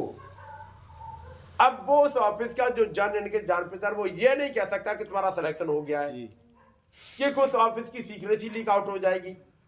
बस इतना ही कह सकता है पीठ बात, क्यों टेंशन लेते बेटा, जो होगा तो होगा। अब पेपर हो गया, अब तुम कुछ भी नहीं कर सकते हो, अपने आंसू पोंछो, रोटी खाओ, चैन से रहो। अब जो होगा 1 तारीख को पता लग जाएगा, जबकि इन्हें सब पता है जी, क्योंकि एक जगह हो चुका सब कुछ क्लियर, एक जगह नाम डिप हो चुके, किताब खुल चुकी, नाम बोले जा चुके, उस खुली किताब को लेकर के वो आ गए, नबी ने प्रचार कर दिया। नबी को जब उठाया गया उस अयाम में, नबी कुछ चेहरे देख के आ गए। अब जिन चेहरों को वहां देख के आ गए हैं, जिन चेहरों को वो मीटिंग में भी आते हैं, कोई बीमारी की हालत में है, कोई कहता है ब्रदर क्या करें, हम बहुत याद करते लेकिन याद हो ही नहीं पाता है। उन्हें कोई बात नहीं, खुदा सब मदद करे, दुआ रखो, फास्ट करो। और देख के आ गए ये वहां रहता है, लेकिन कह नहीं सकते क्योंकि कह दिए गए, मालूम है मेरा तो हो गया, भाई ब्रानम ने बोल दिया, और अपनी जैसी चाहे जिंदगी जिएगा और कट गया जी। गॉड ब्लेस यू भैया, गॉड ब्लेस तो यू। अब ये जो आना एक संघर्ष के बाद आना है, उसने तो नाम डिप कर दिया, ठीक है नहीं, पहले ही किताब खुल गई। कुछ वहां चेहरे बैठे थे, बहुत प्यारे से चेहरे, ब्रदर ब्रैनम ये खाएंगे आप, और ये देखो, और आप कितने प्यारे हो भाई Branham, I love you so much. उन्हें मालूम ये चेहरा वहां था ही नहीं। ब्रदर मैं आपके लिए लेके आया मालूम है, God bless you brother, I love you so much. Brother I also love you, God bless you, God bless you. आप बहुत प्यारे, बहुत मेहनत कर रहे हो, गॉड ब्लेस यू। कैसे कह दें ये वहां है ही नहीं। बात समझ रहे हैं? किताब खुल चुकी, ये हो चुका। जो बच्चे पैदा भी नहीं हुए हैं, अच्छा पैदा नहीं हुए तो भी नाम, ये तो मान लो पैदा होने के बाद ही आपके अच्छे कामों से ही उद्धार होता, तो उसके लहू से क्या होता फिर? ये मेरे और आपके कर्मों से नहीं हुआ जी, ये उसके अनुग्रह से हुआ है। इसलिए कहा अभी तो बालक जन्मे भी नहीं थे याकूब और अविसोय जी, उससे पहले मैंने कहा बड़ा छोटे का दास होगा जी। याकूब से मैंने प्रेम किया और एसाव से नफरत करे। बड़ा अजीब सी है ना, पहली उलझने वाली जी। तो ब्रदर अब हमारी जिंदगी में कुछ नहीं हो सकता। क्या फायदा पढ़ने से? ये आपने अपने आप ही प्रूव कर दिया आप कहां जा रहे हो। क्योंकि जिनका वहां नाम लिखा है, एक ऐसा खिंचाव होगा वहां, क्योंकि वहां एक आपका रिप्रेजेंटेटिव है, जिसे आपकी थियोफनी कहते हैं। वो वहां से कहती है थोड़ा और मेहनत, थोड़ा और कर लो, और कर लो, आपको रिलैक्स होने नहीं दे, थोड़ा सा और मेहनत करो। जबकि वहां रिप्रेजेंटेटिव पहुंचा बैठा है, उन्हें थोड़ा और, ये और कमी रहेगी, थोड़ा सा और। वो आपको इनकरेज करती है, आपको वचन से भागने ही नहीं दे। यस लॉर्ड, नीचे रहेगा। तब कहो हाँ मैंने कर, थैंक गॉड मैंने कर लिया। वो कहेगा मुझे मालूम था, मैंने नाम जगत की उत्पत्ति से पहले लिख लिया था।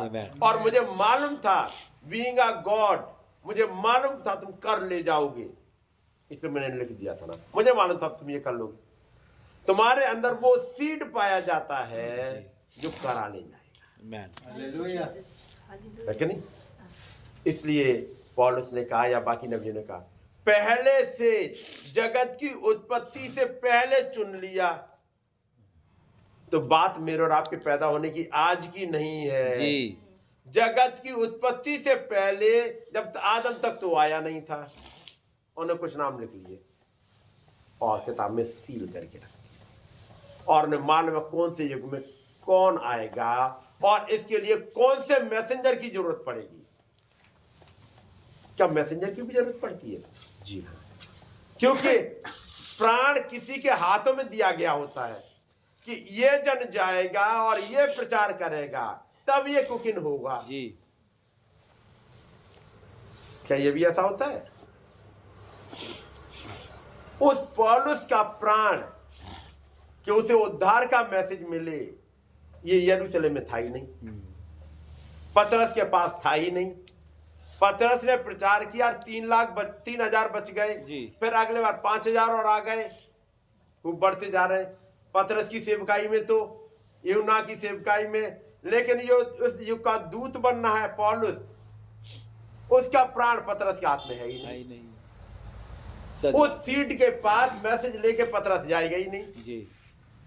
जब वो यरूशलेम में ही है, इस स्तिफनुस जिसका पत्थरबाज किया जा रहा, उसके हाथों में भी नहीं है जी।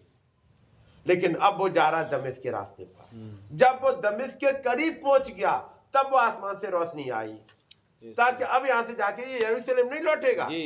ये और आगे बढ़ेगा, क्योंकि इसका प्राण है वहां जो दमिश्क में बैठा हुआ है जी। उसने कहा, हे पौलुस, हे साउल, तू उठ और उस नगर में जा जी। वहां तुझे बताया जाएगा तुझे क्या करना है जी। अब वो वहां पहुंच गए।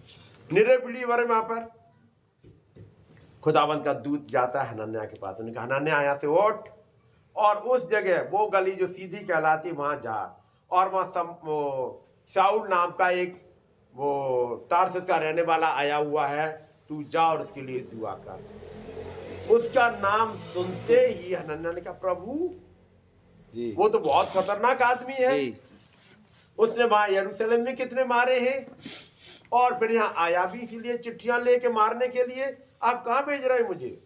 वो नहीं जा, वो मेरा चुना हुआ है। जी मैन वो चुना हुआ है। फिर ये चिट्ठियां लेके कह रहे चुना हुआ है और प्राण तेरे पास पाया जा रहा है। यदि वो इतना ज्यादा अग्रेसिव नहीं होगा तो पतरस के पास पहुंच जाता, कहता मुझे बपतिस्मा दे दो, और पतरस के सुसमाचार से बचेगा ही नहीं। इसका प्राण तो तेरे पास है, तू जा। और मैंने उसे दर्शन दिया है और उसने हनन्याह नाम के एक आदमी को भीतर आते हुए और अपने ऊपर हाथ रखते हुए देखा है ताकि वो जीवन पा जाए। Man hallelujah. तब हनन्याह गए और ने बताया, वो दूत जिसने तुमसे रास्ते में मुलाकात करी उसी ने मुझे भेजा है। और उसकी समझ, अच्छा, जो मुझे वहां रास्ते में मिला वो यहाँ भी आया बताने के लिए। और ने कहा, अच्छा ब्रदर वैसे आपका नाम क्या है? उन्होंने कहा मेरा नाम हनन्याह। अच्छा, मैंने सपने में यही तो देखा था, एक हनन्याह नाम का आदमी आ रहा मेरे सिर पर हाथ रखा, तुम हो? ने कहा मैं। पतरस ने उठ के सुसमाचार ग्रहण किया, बपतिस्मा लिया। पौलुस ने, है कि नहीं जी। अब जो कर्नेलियस है उसके घर के लोगों के प्राण पतरस के ही हाथ में है जी। जो खोजा जा रहा है यरूशलेम से उसका प्राण फिलिप्पुस के हाथ में है, और फिलिप्पुस सामरिया में दुआ कर रहा है जी। वहां प्रेयर मीटिंग करे हुए है। और पतरस याकूब यूहन्ना जैसे धुरंधर यरूशलेम में ही है और इनकी मुलाकात नहीं हो पा रही है उस खोजे से, क्योंकि प्राण तो किसी और के हाथ में है। तब वहां अच्छी मीटिंग चल रही सामरिया में, दूत आके कहते यहां से उठ और वहां जा गाजा पट्टी के पास, और वहां एक आदमी चला जा रहा है, कंदाके की रानी का खोजा है, तू जा उसके पास और से समाचार सुना जी। वो गए दौड़ के, सामरिया वहां से करीब 400-500 किलोमीटर दूर है, वहां से उठाया और यरूशलेम वाले से बात भी नहीं की जी। वहां से उठाया उसके पास तक मैसेज पहुंच गया। तो ये मैसेज का आना जाना ऐसे ही नहीं होता। गॉड ब्लेस यू भैया। प्राण कहाँ रखे और किसके पास, वहां वो पहुंचाएंगे। ये उनके पास एक किताब है, मैन उस किताब को लेके जाएंगे। जबकि यीशु मसीह जब प्रचार कर रहे हैं उसी समय पौलुस गमलियल के चरणों में बैठ के एजुकेशन पा चुका है और फरीसी बन चुका है, और एक दिन भी यीशु मसीह उसको विजिट करने नहीं गए। नहीं गए, पतरस को नहीं भेजा। जब पिन्तेकुस्त के दिन बहुत हो हल्ला मचा, निरी भीड़ आके इकट्ठी हुई, पौलुस नहीं आए। वहां जाना पड़ेगा तुम्हें, वहीं जी। तुम दमिश्क में ही जाओगे, वहां से लेके आओगे मैसेज। अजीब हाल है, मैं बाइबल के आते ही बता रहा हूँ। गॉड ब्लेस यू भैया, गॉड ब्लेस यू। है ना, ऐसे निरे एग्जाम्पल मिलेंगे। तो तू जा, अब यहाँ से तू जा, वहां से तू जा। ये क्यों? क्योंकि मैंने अपनी किताब में ऐसे ही रखा है प्लान, वैसे ही जाएगा, है कि नहीं? और तब उसके अकॉर्डिंग भी एक भाई कहीं से उठेगा, एक प्रेरणा से वो उठेगा, चल देगा मैं प्रचार करने जा रहा हूं, पहुंच जाएगा, मैसेज सुना के आ जाएगा, और जिसके पास गया वो उसकी समझ में आ जाएगा यदि खुदाबंद ने रखा है, और नहीं तो किसी भी धुरंधर को भेज देगा, समझ में नहीं आएगा उसके। आमीन। नहीं आएगा। जिसके हाथ में प्राण रखा है उसी जन को खुदाबंद उठाएंगे वहां से और वहां पहुंचाएंगे। ये पौलुस ने कहा था एक बात, न चाहने वाले की और ना दौड़ने वाले की। मेरी बहुत चाहत है मैं पूरे इंडिया में जाके मैसेज सुना दूं, नहीं कर पाऊंगा जी। जहां के लिए रखा होगा वहीं पहुंच जाऊंगा। बाकी कहीं के लिए रिजर्वेशन करा के रख सकता हूं, टिकट, गाड़ी कैंसिल हो जाएगी, कुछ न कुछ होगा। आप सोचेंगे वो भाई आ जाता, इस बार आए थे और मीटिंग थी लेकिन चांस नहीं मिला, वो आए भाई और चले गए, रह गया। वैसे कन्वर्ट हो जाते, बहुत अच्छे भाई हैं, खुदा ने गाड़ी वहीं कैंसिल करा दी। अगली बार जब वो भाई या बहन नहीं आई तब गाड़ी चली आ रही है, तब कोई और आ गया था जिसको पहले से चुन के रखा था। जी आमीन।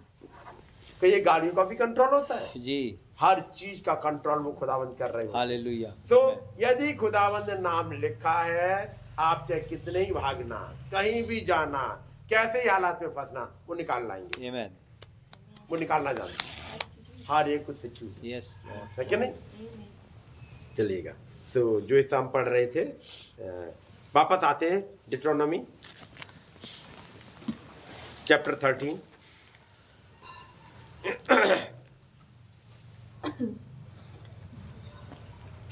फर्स्ट वर्ड से, यदि तेरे बीच कोई भविष्यवक्ता या सपने देखने वाला प्रकट होकर तुझे कोई चिन्ह या चमत्कार दिखाए, और जिस चिन्ह या चमत्कार को प्रमाण ठहरा कर वो तुझसे कहे, आओ हम पराये देवताओं के अनुयायी होकर जिनसे तुम अब तक अनजान रहे हो उसकी पूजा करें, तब तुम उस भविष्यवक्ता या स्वप्न देखने वाले के वचन पर कभी कान ना धरना। कारण, अगला कारण सुन लीजिएगा, क्योंकि तुम्हारा खुदा यहोवा तुम्हारी परीक्षा लेगा। ये एग्जाम किसने रखा है? खुदा खुद। डेविल ने? नो। ये एग्जाम डेविल ने नहीं रखा। ब्रदर क्या करे, वो डेविल के चक्कर में फंस गया, वो फंस इसलिए गया खुदावंद ने छोड़ दिया। यदि खुदावंद का जन्म होता परीक्षा में पास होकर निकलेगा, ताकि खुदावंद से और ऊंचे को उठाए। आमीन। घर की हालात ब्रदर ऐसे आगे बहुत मुश्किल है, वो भाई या बहन वो चले गए, मैं कहूंगा खुदावंद का अनुग्रह नहीं हुआ। जिन पे अनुग्रह होगा हर हालात से वो निकल के आ जाए। आमीन आमीन। इस वचन में यस लॉर्ड। है या नहीं? क्योंकि तुम्हारा खुदा यहोवा तुम्हारी परीक्षा लेगा। हम तो सोच रहे शैतान परीक्षा करता है, लोग कहते हैं शैतान एजेंसी है। जैसे आईएएस की एग्जाम होती है, पीसीएस की एग्जाम होती है, या बाकी और भी एग्जाम होते हैं, एक एजेंसी है जिसका नाम है एनटीए, सुना होगा आज के समय में, नेशनल टेस्टिंग एजेंसी। मेडिकल का एग्जाम होना, नीट का कौन कराएगा? एनटीए। आईएएस का एग्जाम कौन करा देगा? एनटीए। बैंक वाला एग्जाम कौन करा रहा है? एनटीए। ये एनटीए कौन है? ये एग्जामिनेशन बॉडी है, ये एग्जाम लेती है, लेकिन करा कौन रहा है? बैंक वालों को चाहिए, उन्होंने कहा भाई हमें इतने कैंडिडेट चाहिए सिलेक्शन के, हमें इस लेवल के कैंडिडेट चाहिए, उनका यही कैलिबर होना चाहिए। एनटीए ने उसके अकॉर्डिंग पेपर सेट करा, एनटीए एग्जाम ले रहा है, एनटीए कॉल लेटर भेज रहा है, सेलेक्ट कर लिया तब भेज दिया उनके पास में। तो खुदावंद के पास एक टेस्टिंग एजेंसी है जिसका नाम है लूसीफर। एक दिन खुदावंद को परीक्षा करनी है अय्यूब की, तो अय्यूब, खुदावंद कहते हैं खुद, डेविल परीक्षा नहीं कर रहा, खुदावंद कहते हैं क्या तूने मेरे दास अय्यूब को देखा है?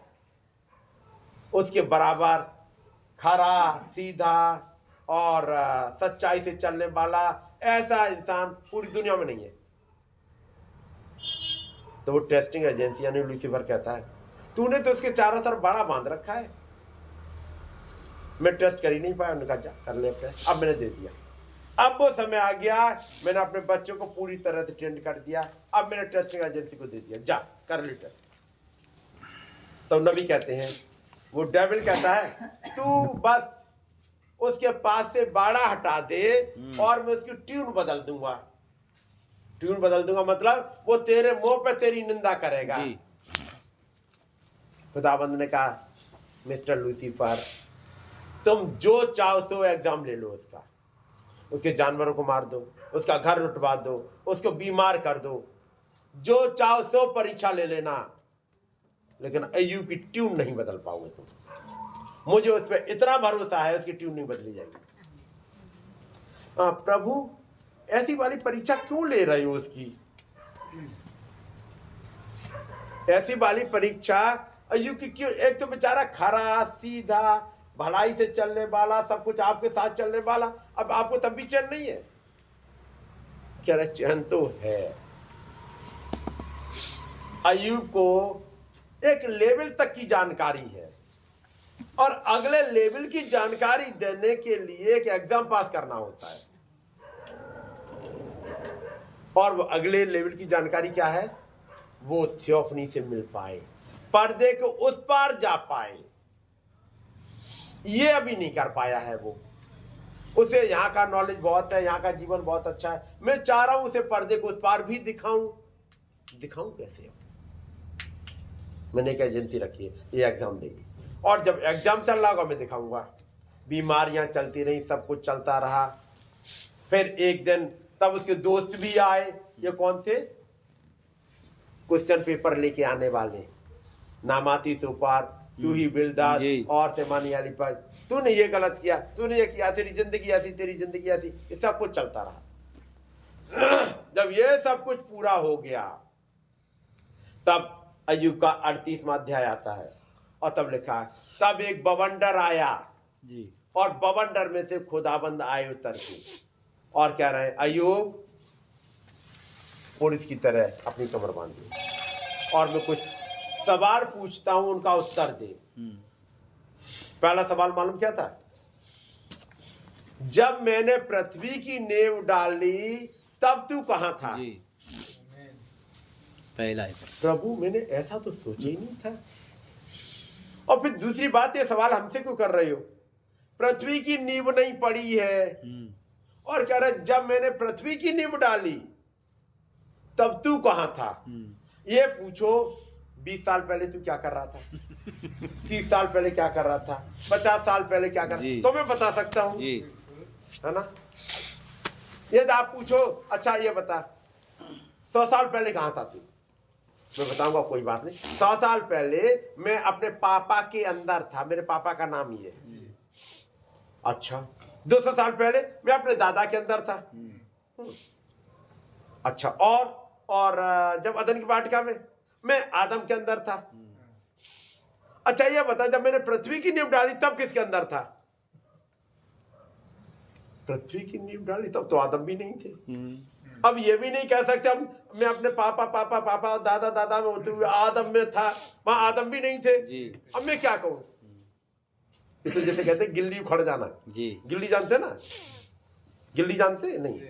वो जब क्रिकेट का वो चलता है ना, क्रिकेट का मैच चल रहा है, तो पहली बॉल और वो गिल्ली जो रखी होती ना उड़ गई। ये पता नहीं क्या बोलते हैं यहाँ पर, बोल्ड हो गया, स्टैम्प। हाँ, वो जो रखी जाती है, जो तीन डंडों के ऊपर रखी जाती है, पहले ही बॉल पे उड़ गई बिल्ली, आउट। प्रभु, हाँ जैसे कहते हैं क्लीन बोल्ड। प्रभु, कौन सा सवाल आप पूछ रहे हैं मुझसे? वैसे ही मैं दुखी हूं, बच्चे मेरे मर गए, घर मेरा चला गया, मैं लुट गया, धन संपत्ति सब चली गई, बीमारी में चल रहा हूं, ऐसे में और आप आ गए, पूछ रहे हो कि तू कहां था? मुझे क्या पता कहां था? उन्होंने कहा ये तू समझदार है तो उत्तर दे। उसका मतलब आप कह रहे हो मैं बेवकूफ हूं? हाँ, तुम बेवकूफ ही हो, क्योंकि तुमने इतना सोचा ही नहीं। अब तू समझदार बन जा, मैं समझ लेके आया हूं, इन सवालों के द्वारा तुझे बता रहा हूं। अच्छा ये बता, जब आसमान के तारे, वो भोर के तारे एक साथ गाते थे, तब तू कहां था? अच्छा, पृथ्वी भी नहीं बनी, भोर के तारे कहां ले जा रहे हैं मुझे? कह रहा वहां से तुझे दिखाऊंगा तू था कहां जी। चल मैं तुझे कुछ एल्बम दिखाता हूं, ये वाली एल्बम देख, ये भोर के तारे कुछ गा रहे हैं। देख, जब पृथ्वी की नींव पड़ रही है तब कुछ बेटे हैं यहाँ पे गा रहे हैं जी। यहाँ पे देखता हूं, यहाँ पे अच्छा मुझे यहाँ पर आदम तो दिख गए। जब पृथ्वी की नींव पड़ रही है तब आदम भी थे क्या? अच्छा, नूह भी दिख रहे हैं मुझे। अच्छा, ये भी हनोक भी दिख रहे हैं, क्योंकि वही थे, इब्राहिम तब तक नहीं आए। अच्छा, ये भी थे, ये सब थे। देखता हूं, मैं कहीं देखता हूं। अच्छा, ये इसके बगल में तो खड़ा हुआ मैं ही सब दिख रहा हूं। कहा ये थे ना, जगत की उत्पत्ति से तुम पहले की थी जी, और मैंने चुन के तुम्हें रखा। और मैं यही सिखाना चाह रहा था, तुम कहां से आए हो और कहां जाओगे। ये पृथ्वी का घर तुम्हारा नहीं है, यहाँ थोड़े दिनों के लिए परदेसी हो। जब किताब खुली तब यह बताने के लिए आई तुम थे कहाँ। जी केवल अय्यूब नहीं, ये कहाँ थे। जी वो सवाल पूछता तुम थे कहाँ। प्रभु हम कहीं नहीं थे। जब किताब खुली 1963 में, मैं पैदा हुआ 1968 में, 5 साल बाद, मेरा नाम तो नहीं होगा कहीं। यार तुम बस 1968 से पहले जा ही नहीं सकते हो, आगे पता ही नहीं। मैं बात कर रहा हूं अनंतता में तुम कहाँ थे। जी जब ये वाले भेद खुले तो समझ में आया आप कहां से आए हो। और जब ये भेद खुल जाए तो आप कहोगे यदि हम वहां से आए हैं तो लूसीफर तेरी कोई ताकत हमें कोई ले जा ताकत नहीं नहीं, पाई, सच बात है। क्योंकि मेरा नाम उस किताब में है। आमेन। मैंने अपना फोटो देख लिया, मैं वहां हूं, अब क्या करेगा मेरा। और जब एक ये कॉन्फिडेंस आ जाएगा, ये भेद खुल जाएंगे, तो नॉलेज से नहीं। मैंने बता दिया अच्छा बता तो मेरा भी नाम होगा, नहीं जी, मैंने तो केवल आपको एक इंफॉर्मेशन दी है, इंफॉर्मेशन। अब जब इन वचनों को पढ़ोगे एक दिन आपको कंफर्मेशन मिलेगा। सही बात। मैं आपको इंफॉर्मेशन दे सकता हूं, रेवलेशन नहीं, कंफर्मेशन नहीं। मेरी बात समझ रहे ना। कोई दूसरा जिसने मुझे बताया उसने मुझे केवल इंफॉर्मेशन दी, कंफर्मेशन नहीं। कंफर्मेशन कौन देगा? वो महान खुदावंद। जब वो रिवील कर देगा समझ में आ जाएगा। जरूरत इसी बात की है कि वो महान खुदावंद आए आपके पास। जब आप इस इंफॉर्मेशन को लेकर बैठोगे, प्रभु अय्यूब वहां था, मैं भी कहीं हूंगा ही, तब आप ढूंढना स्टार्ट करोगे और एक दिन वो आपको कंफर्म कर देगा तुम रहे यहाँ। कौन सी किताब? वो किताब जो स्वर्ग में खुली थी, वो खुली किताब लेके आए थे। वो किताब कहाँ है? ये बाइबल। ये किताब, ये बाइबल बंद थी, बंद थी। 7 मोहरों का भेद भाई ब्रैनम कहीं अलग से नहीं लेके आए थे, इसी में है। जी जी 7 कलीसियाई काल इसी में है। सर्पेंट सीड का भेद इसी में है। गॉड हेड इसी में है। बपतिस्मे का भेद इसी में है। होली कम्युनियन का भेद इसी में है। सब इसी में है। प्रीडेस्टिनेशन का भेद इसी में है। जगत की उत्पत्ति से पहले कहा थे भेद इसी में है। जब सत्य का आत्मा आया उसने थोड़ा यहां से उठाया, थोड़ा वहां से उठाया और तस्वीर को बनाता चला गया। आमेन। तो किताब कौन सी थी? यही तो किताब थी। अब इसी किताब में और इन मैसेज के थ्रू कहीं आपकी तस्वीर दिखेगी। ये रहा मैं, है ना। जिस दिन ये खुल गया, अच्छा ये रहा मैं,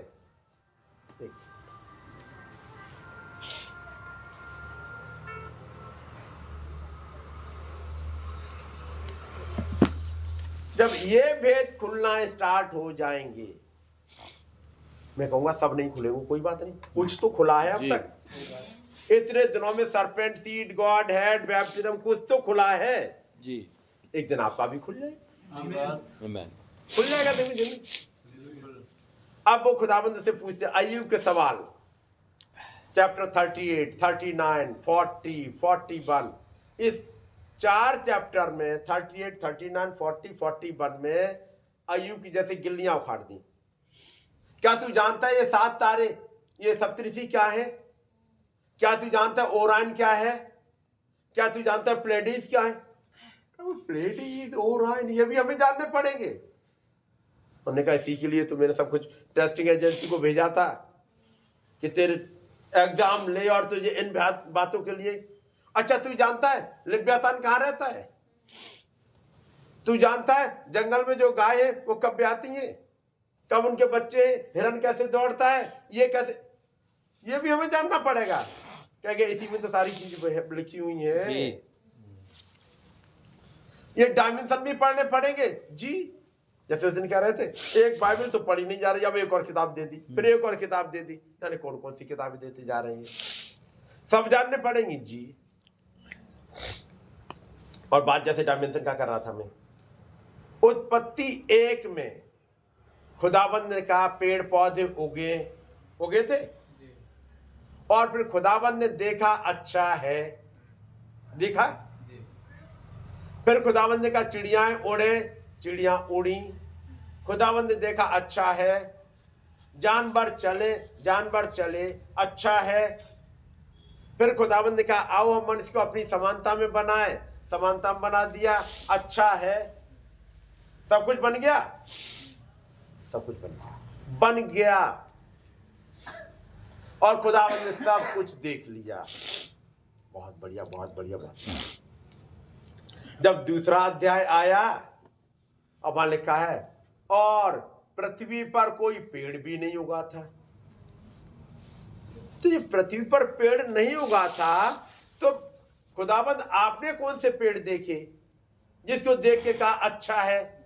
आपने नीम वहां देखा, बबूल वहां देख लिया, पीपल देख लिया, आम देख लिया, कटहल देख लिया, सारे पेड़ देख लिए, गुआवा देख लिया, मैंगो, जो कुछ सब देख लिए, और आपने कहा बहुत अच्छा है, कितना बढ़िया है। आपने चिड़ियाओं को देखा, ये रहा पैरट, ये रहा ईगल, ये रहा ये रहा, सब देखा, बहुत अच्छा है। और जब दूसरा अध्याय आया, आदम है नहीं, पौधा उगा ही नहीं, कहां चलेगा ये है डायमेंशन का फर्क। उस डायमेंशन में सब कुछ बन गए जी। वो डायमेंशन बहुत तेज चलता है, जहां एक पैर हमारे 1000 साल, 3 घंटे खुदा के हमारे 1000 साल, तो 1 घंटा 350 साल। वहां तो 1 घंटे में सब बन गया, यहां से 350 साल गुजर जाएंगे। नहीं, यहां कहा एक कुंवारी गर्भवती होगी, पुत्र जनेगी, और अब इस घटना को होते हुए 600 साल गुजर जाएंगे, 600-700 साल वहां हो चुका जी। उस आयाम में देख लिया, क्योंकि वो अनंत आयाम है, वहां टाइम होता ही नहीं, अनंतता रहती है। और खुदावंत कहते हैं यदि तुम अनंत जीवन पाना चाहते हो तो अनंत जीवन उन्हीं को मिलेगा जिनके पास अनंत जीवन था जी। आमीन। उसका मतलब आप अनंतता में रहे होगे जी। एक दिन अनंतता से इस टाइम में आ गए, इस बॉडी में, लेकिन जो इसके अंदर रह रहा है वो अनंतता से आया है, तो अनंतता में चला जाएगा। तब कह रहा है अपनी पहचान करो, अपने आप को ढूंढो, तुम हो कहां। और जब अय्यूब ने ये सब सुना, देखा कुछ समय तक, उसके बाद जब 42वां चैप्टर आता है, तब वो कहता है प्रभु मैंने कानों से तुम आपका सुसमाचार सुना था। अब तक मैंने सुना ही सुना था, अभी तक तो इंफॉर्मेशन थी, इंफॉर्मेशन जैसे आप सुन रहे हो आज, ये इंफॉर्मेशन है। कानों से समाचार सुना था, थियोफनी होती है जी, अनंत जीवन होता है, एंजल्स होते, एक ही डायमेंशन होता है, स्वर्ग में मंदिर, ये सब कानों से सुना है। अय्यूब कहता मैंने कानों से सुना था जी, पर अब मेरी आंखें तुझे देखती है। अब वो आयाम मेरे लिए खुल भी गया, अब तक तो केवल सुना, अब खुल गया, और मुझे अपने ऊपर घृणा आती है। मैं कहां फंसा था, मैं इसी दुनिया के धन दौलत में, और यहीं पर सोच रहा बस सब कुछ यही है। अब समझ में आई है मैं यहाँ के लिए तो परदेसी हूं, मुझे उस अनंतता में जाना है। और यही काम करने के लिए जो खुदावंद ने काम अय्यूब के साथ किया था, यही आपके साथ करने आए हुए हैं। क्या हमारे साथ ये अय्यूब था कौन? तो जैसे पिछले दिनों में मैंने समझाया था, ये अय्यूब जिसके 7 बेटे थे, फिर 7वां बेटे पर्दे को उस पार चले गए। ये अय्यूब कौन है? ये कलीसिया को दर्शाता है, जिसमें 7 कलीसियाई काल है, उसके 7 मैसेंजर है, पर्दे को उस पार चले गए। अय्यूब के 7वां बेटे उस पार चले गए। तब आते 3 दोस्त, नबी ने कहा इन दोस्तों को, ये रहा युग, लूथर, वेस्ली, लूथर मैसेंजर नहीं, लूथर युग जी, लूथर, वेस्ली, पेंटिकॉस्टल। उस सब के बाद जब इन्होंने दोषी ठहराया और कहा ये करो ये करो, इन कामों से तुम्हारा उद्धार होगा, तब आता एक वन मैन मिनिस्ट्री, एलीहू जी। एलीहू ने आकर के अय्यूब को समझाना स्टार्ट करा जी। एलीहू ने उसे ढाढ़स बंधाई, वन मैन मिनिस्ट्री। इस एलीहू को आज के दिन कहते हैं भाई ब्रैनम जी। आमीन। जो 1940 से लेके 1963 तक एलीहू का काम चल रहा है जी। तब एक बवंडर में वो बादल में होते हुए खुदाबंद उतर के आए और फिर भेद खोल रहे। अब बताओ तुम कहां थे? उत्पत्ति के भेद खोलना स्टार्ट किए कब? जब 7 मोहरों का प्रचार हुआ, जब वो बड़ी स्वर्गदूत उतर के आया इस अय्यूब के पास ताकि भेद खोले। और जब भेद खोले उन्होंने कहा प्रभु अब मेरी आंखें तुझे देखती, अब मुझे पता चल गया मेरे को। यही भेद खोलने तो इस युग में बड़ी स्वर्गदूत उतर के आए। एक लेवल तक एलीहू पहुंचाएगा, एक लेवल तक, तब फिर वो महान स्वर्गदूत एलीहू में उतर आए 1963 में, और फिर मोहरें खुलती गई। ठीक है नहीं? ये बाइबल टाइप्स में बहुत कुछ लिखी है, इधर उधर टाइप्स में बहुत है। जब ये खुलते जाएंगे अपने आप समझ में आता जाएगा, अच्छा एलीहू अभी है। एस्तर की घटना पढ़ोगे तो आपको मिल जाएगा। क्या एस्तर आज के समय की घटना है? एस्तर के बारे में पढ़ा है? चलिए कुछ अभी है 5-10 मिनट दिखाते चलेंगे, कुछ हिस्सा दिखाते चलेंगे, बाद में फिर आप पढ़ते रहिएगा। चलिएगा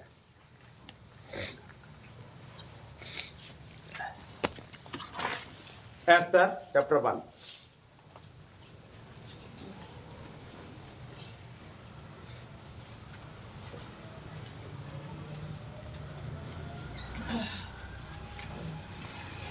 अब ये भी एक टाइप में है।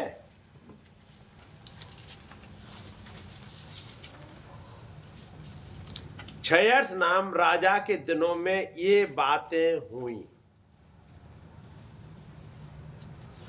ये वही क्षयर्ष है जो 127 प्रांतों पर अर्थात हिंदुस्तान से लेकर कूश देश तक राज्य करता था। कहां से लेके?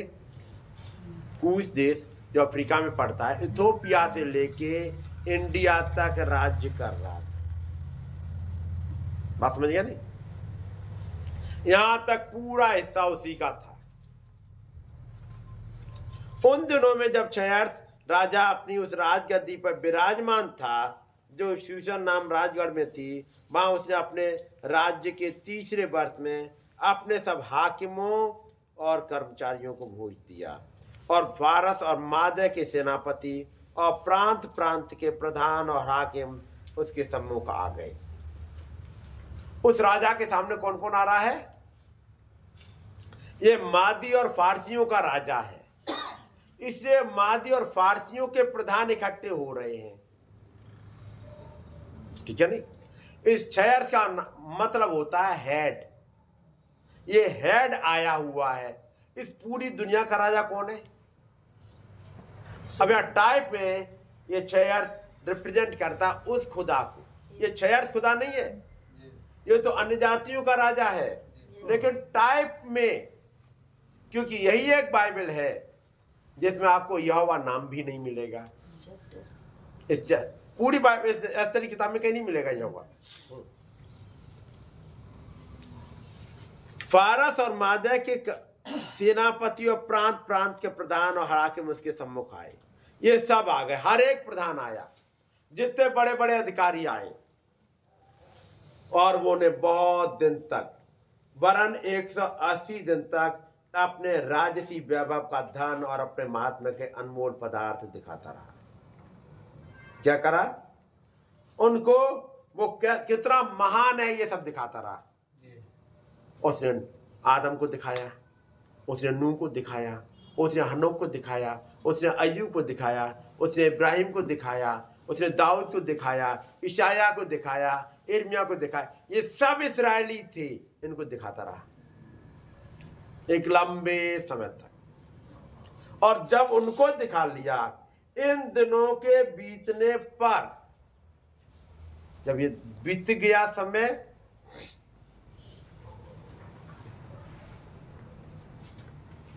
क्या छोटे क्या बड़े, राजा ने क्या छोटे क्या बड़े उन सबों को जो शूशन नाम राजगढ़ में इकट्ठा हुए थे, राजभवन की बारी के आंगन में 7 दिन तक भोज दिया। उनको कहां पे दिखा रहा है? उनका भोज एक अलग जगह में हो रहा था, अब अगले 7 दिन भोज कहां चलेगा?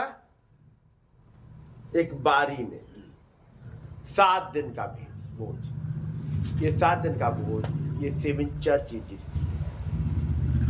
पहले उन्हें दिखाया, अब ये 7 चर्चेज चल रहे हैं। ये कौन है? जेंटाइल्स।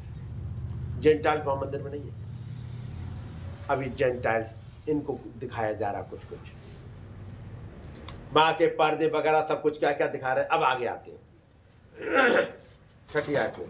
माँ के पर्दे श्वेत और नीले सूत के थे और सन और बैंजनी की डोरियों से चांदी के छल्लों में और संगमरमर के खम्भों से लगे हुए थे और माँ की चौकियां सोने चांदी की थीं और लाल और श्वेत और पीले और काले संगमरमर के बने हुए फर्श पर धरी हुई थी।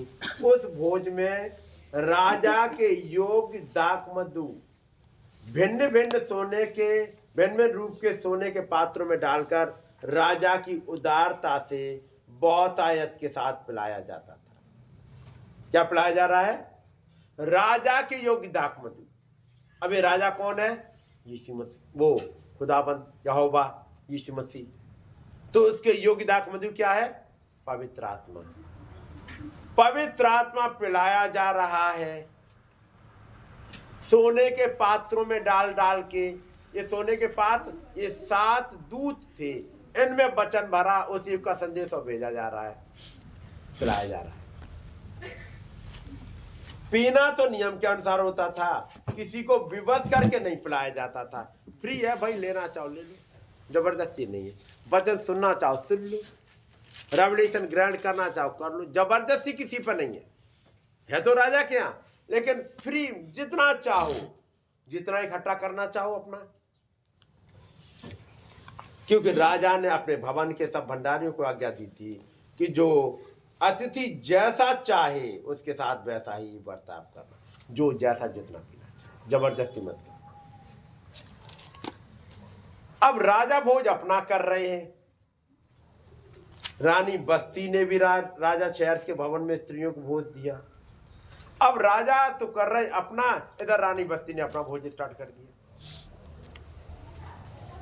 है ना। यही वो रानी है, जब राजा बुलाएगा तो नहीं आएगी, और तब उसे पटरानी के पद से उतार दिया जाता है। और जब पटरानी के पद से उतारा जाता है, वो बन जाती है बड़ी वेश्या। प्रकाश वाक्य 17, रोमन कैथोलिक चर्च वो सब स्त्रियों को इकट्ठा करती, आदमी नहीं किसके पास इकट्ठे होते। ये वेश्या और वेश्याओं की मां, आपने पढ़ा होगा। जब इसे भोज दिया, फिर राजा चाह रहे अब इसकी सुंदरता दिखाएं लोगों के बीच में। अब टाइम आ गया किसको दिखाया जाए, वो आ ही नहीं रहे, हम नहीं आ रहे। तब फिर 7 दूत आते राजा के। देखो मैं बस कुछ कुछ लेते हुए जल्दी से जा रहा हूं बस। 7वें दिन 10वीं वर्ष, 7वें दिन जब राजा का मन दाख मधु में मगन था, 7वें दिन राजा ने खूब पी। पेंटिकॉस्टल युग, जब खूब पवित्र आत्मा उतरा 1906 में। अब टाइम था बस्ती को बुलाया जाए। इस 7वें दिन इस बस्ती को, पेंटिकॉस्टल युग, जिसमें बुलाया जाए ताकि इसकी सुंदरता दुनिया में दिखाई जाए। इसने कहा मुझे नहीं,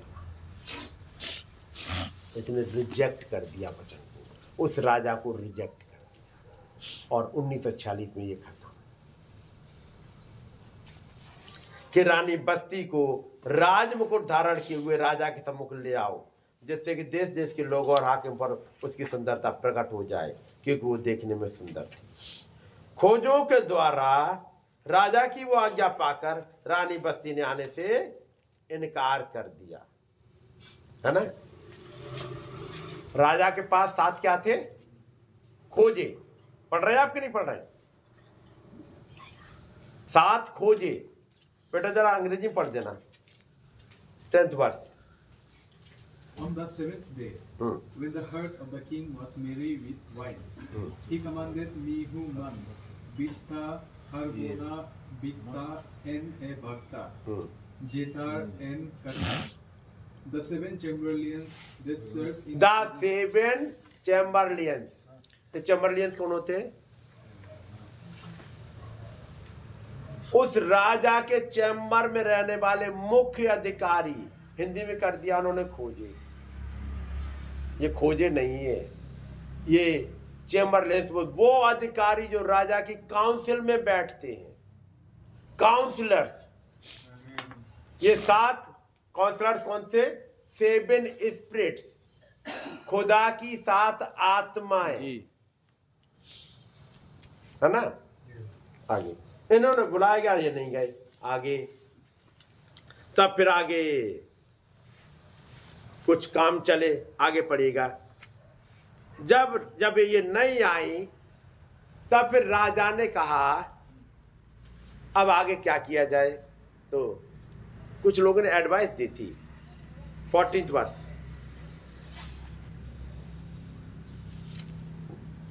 14th पढ़िए बेटा। And the next unto him was Karsina, Sithar, Etmatha, Tarsis, Meres, Marsina, and Memucan. The 7 princes of Persia and Media, which saw the king's face, and which set the first in अच्छा, ये जो 7 यहाँ थे, 7 ये 7 अलग हैं और ये 7 अलग हैं। देखिएगा, ये है 7 वो 7 स्पिरिट। ये वाले जो पहले थे ये 7 मैसेंजर्स हैं, जो पहले पढ़ लिए चैम्बरलेंस, ये मैसेंजर्स हैं। और ये 7 आत्माएं हैं। उसके पास कर्सना, शेतार, अदमाता, तरसीस, मेरेस, मर्सना और ममू का नाम। फारस और मादा के 7 प्रधान थे जो राजा का दर्शन करते थे, राजा के पास रहा करते थे। उसकी 7 आत्माएं, वो 7 दूत। अब राजा पूछ रहे क्या करा जाए, तो एक एडवाइस दे रहा है। एडवाइस कौन दे रहा है? आप पढ़िएगा जरा, मैं जल्दी चलते हुए।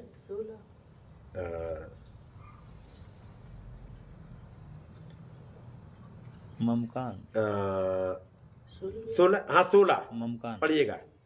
16th वर्ष। and Memucan answered before the king and the princess.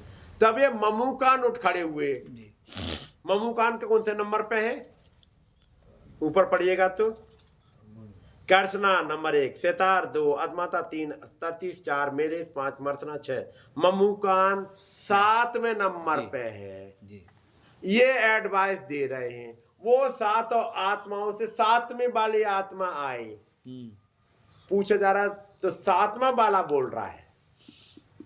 Time किसका चल रहा है? इस ममूकान का। उसने कहा कि रानी को निकाल दिया जाए, इसका राज छीन लिया जाए, इसका पद छीन लिया जाए, राजा के लिए दूसरी ढूंढी जाए। ये था 1945 जब उसे रिजेक्ट कर दिया गया।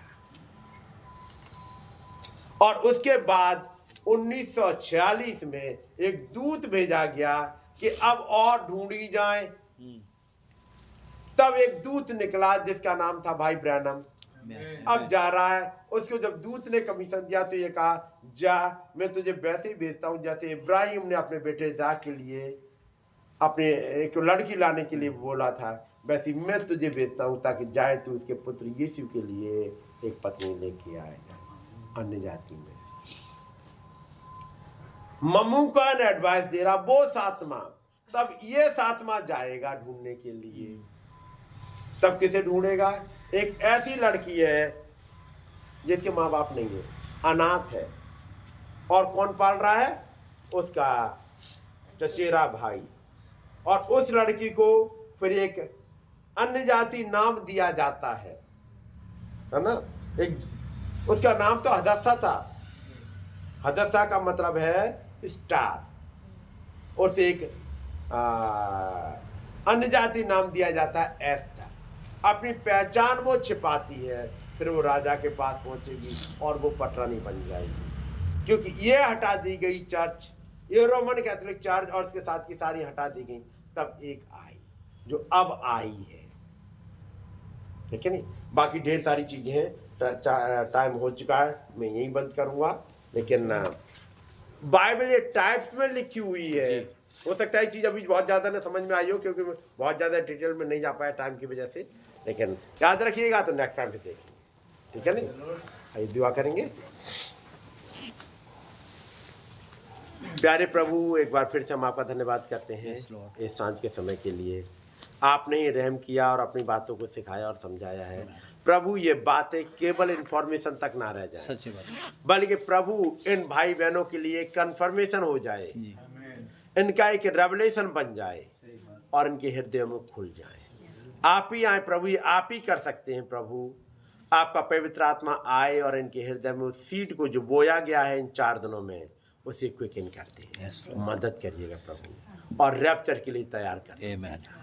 प्रभु। हर एक भूल चूक अपराधों को माफ करिएगा प्रभु।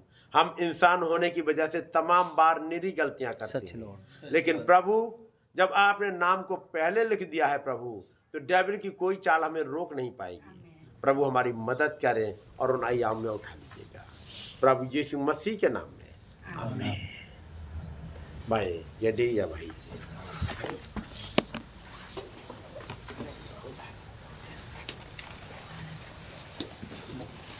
हमारी सभा यहीं खत्म होती है।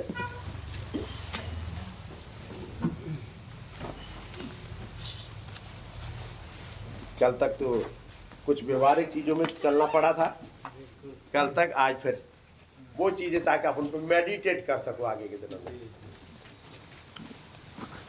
ये वाला हम लोग दिखने में और शरीर के हिस्से में सोचने में बहुत काफ़ी दिन सोचते हैं, लेकिन जब प्रभु में आते हैं बहुत कम समय निकल गया। तो हम लोग के लिए तो और भी बैठने से रहने से अच्छा ही लगता है, फिर भी अपने ही काम वहाँ हम लोग से ज़्यादा वही भी बिजी रहते हैं काम में।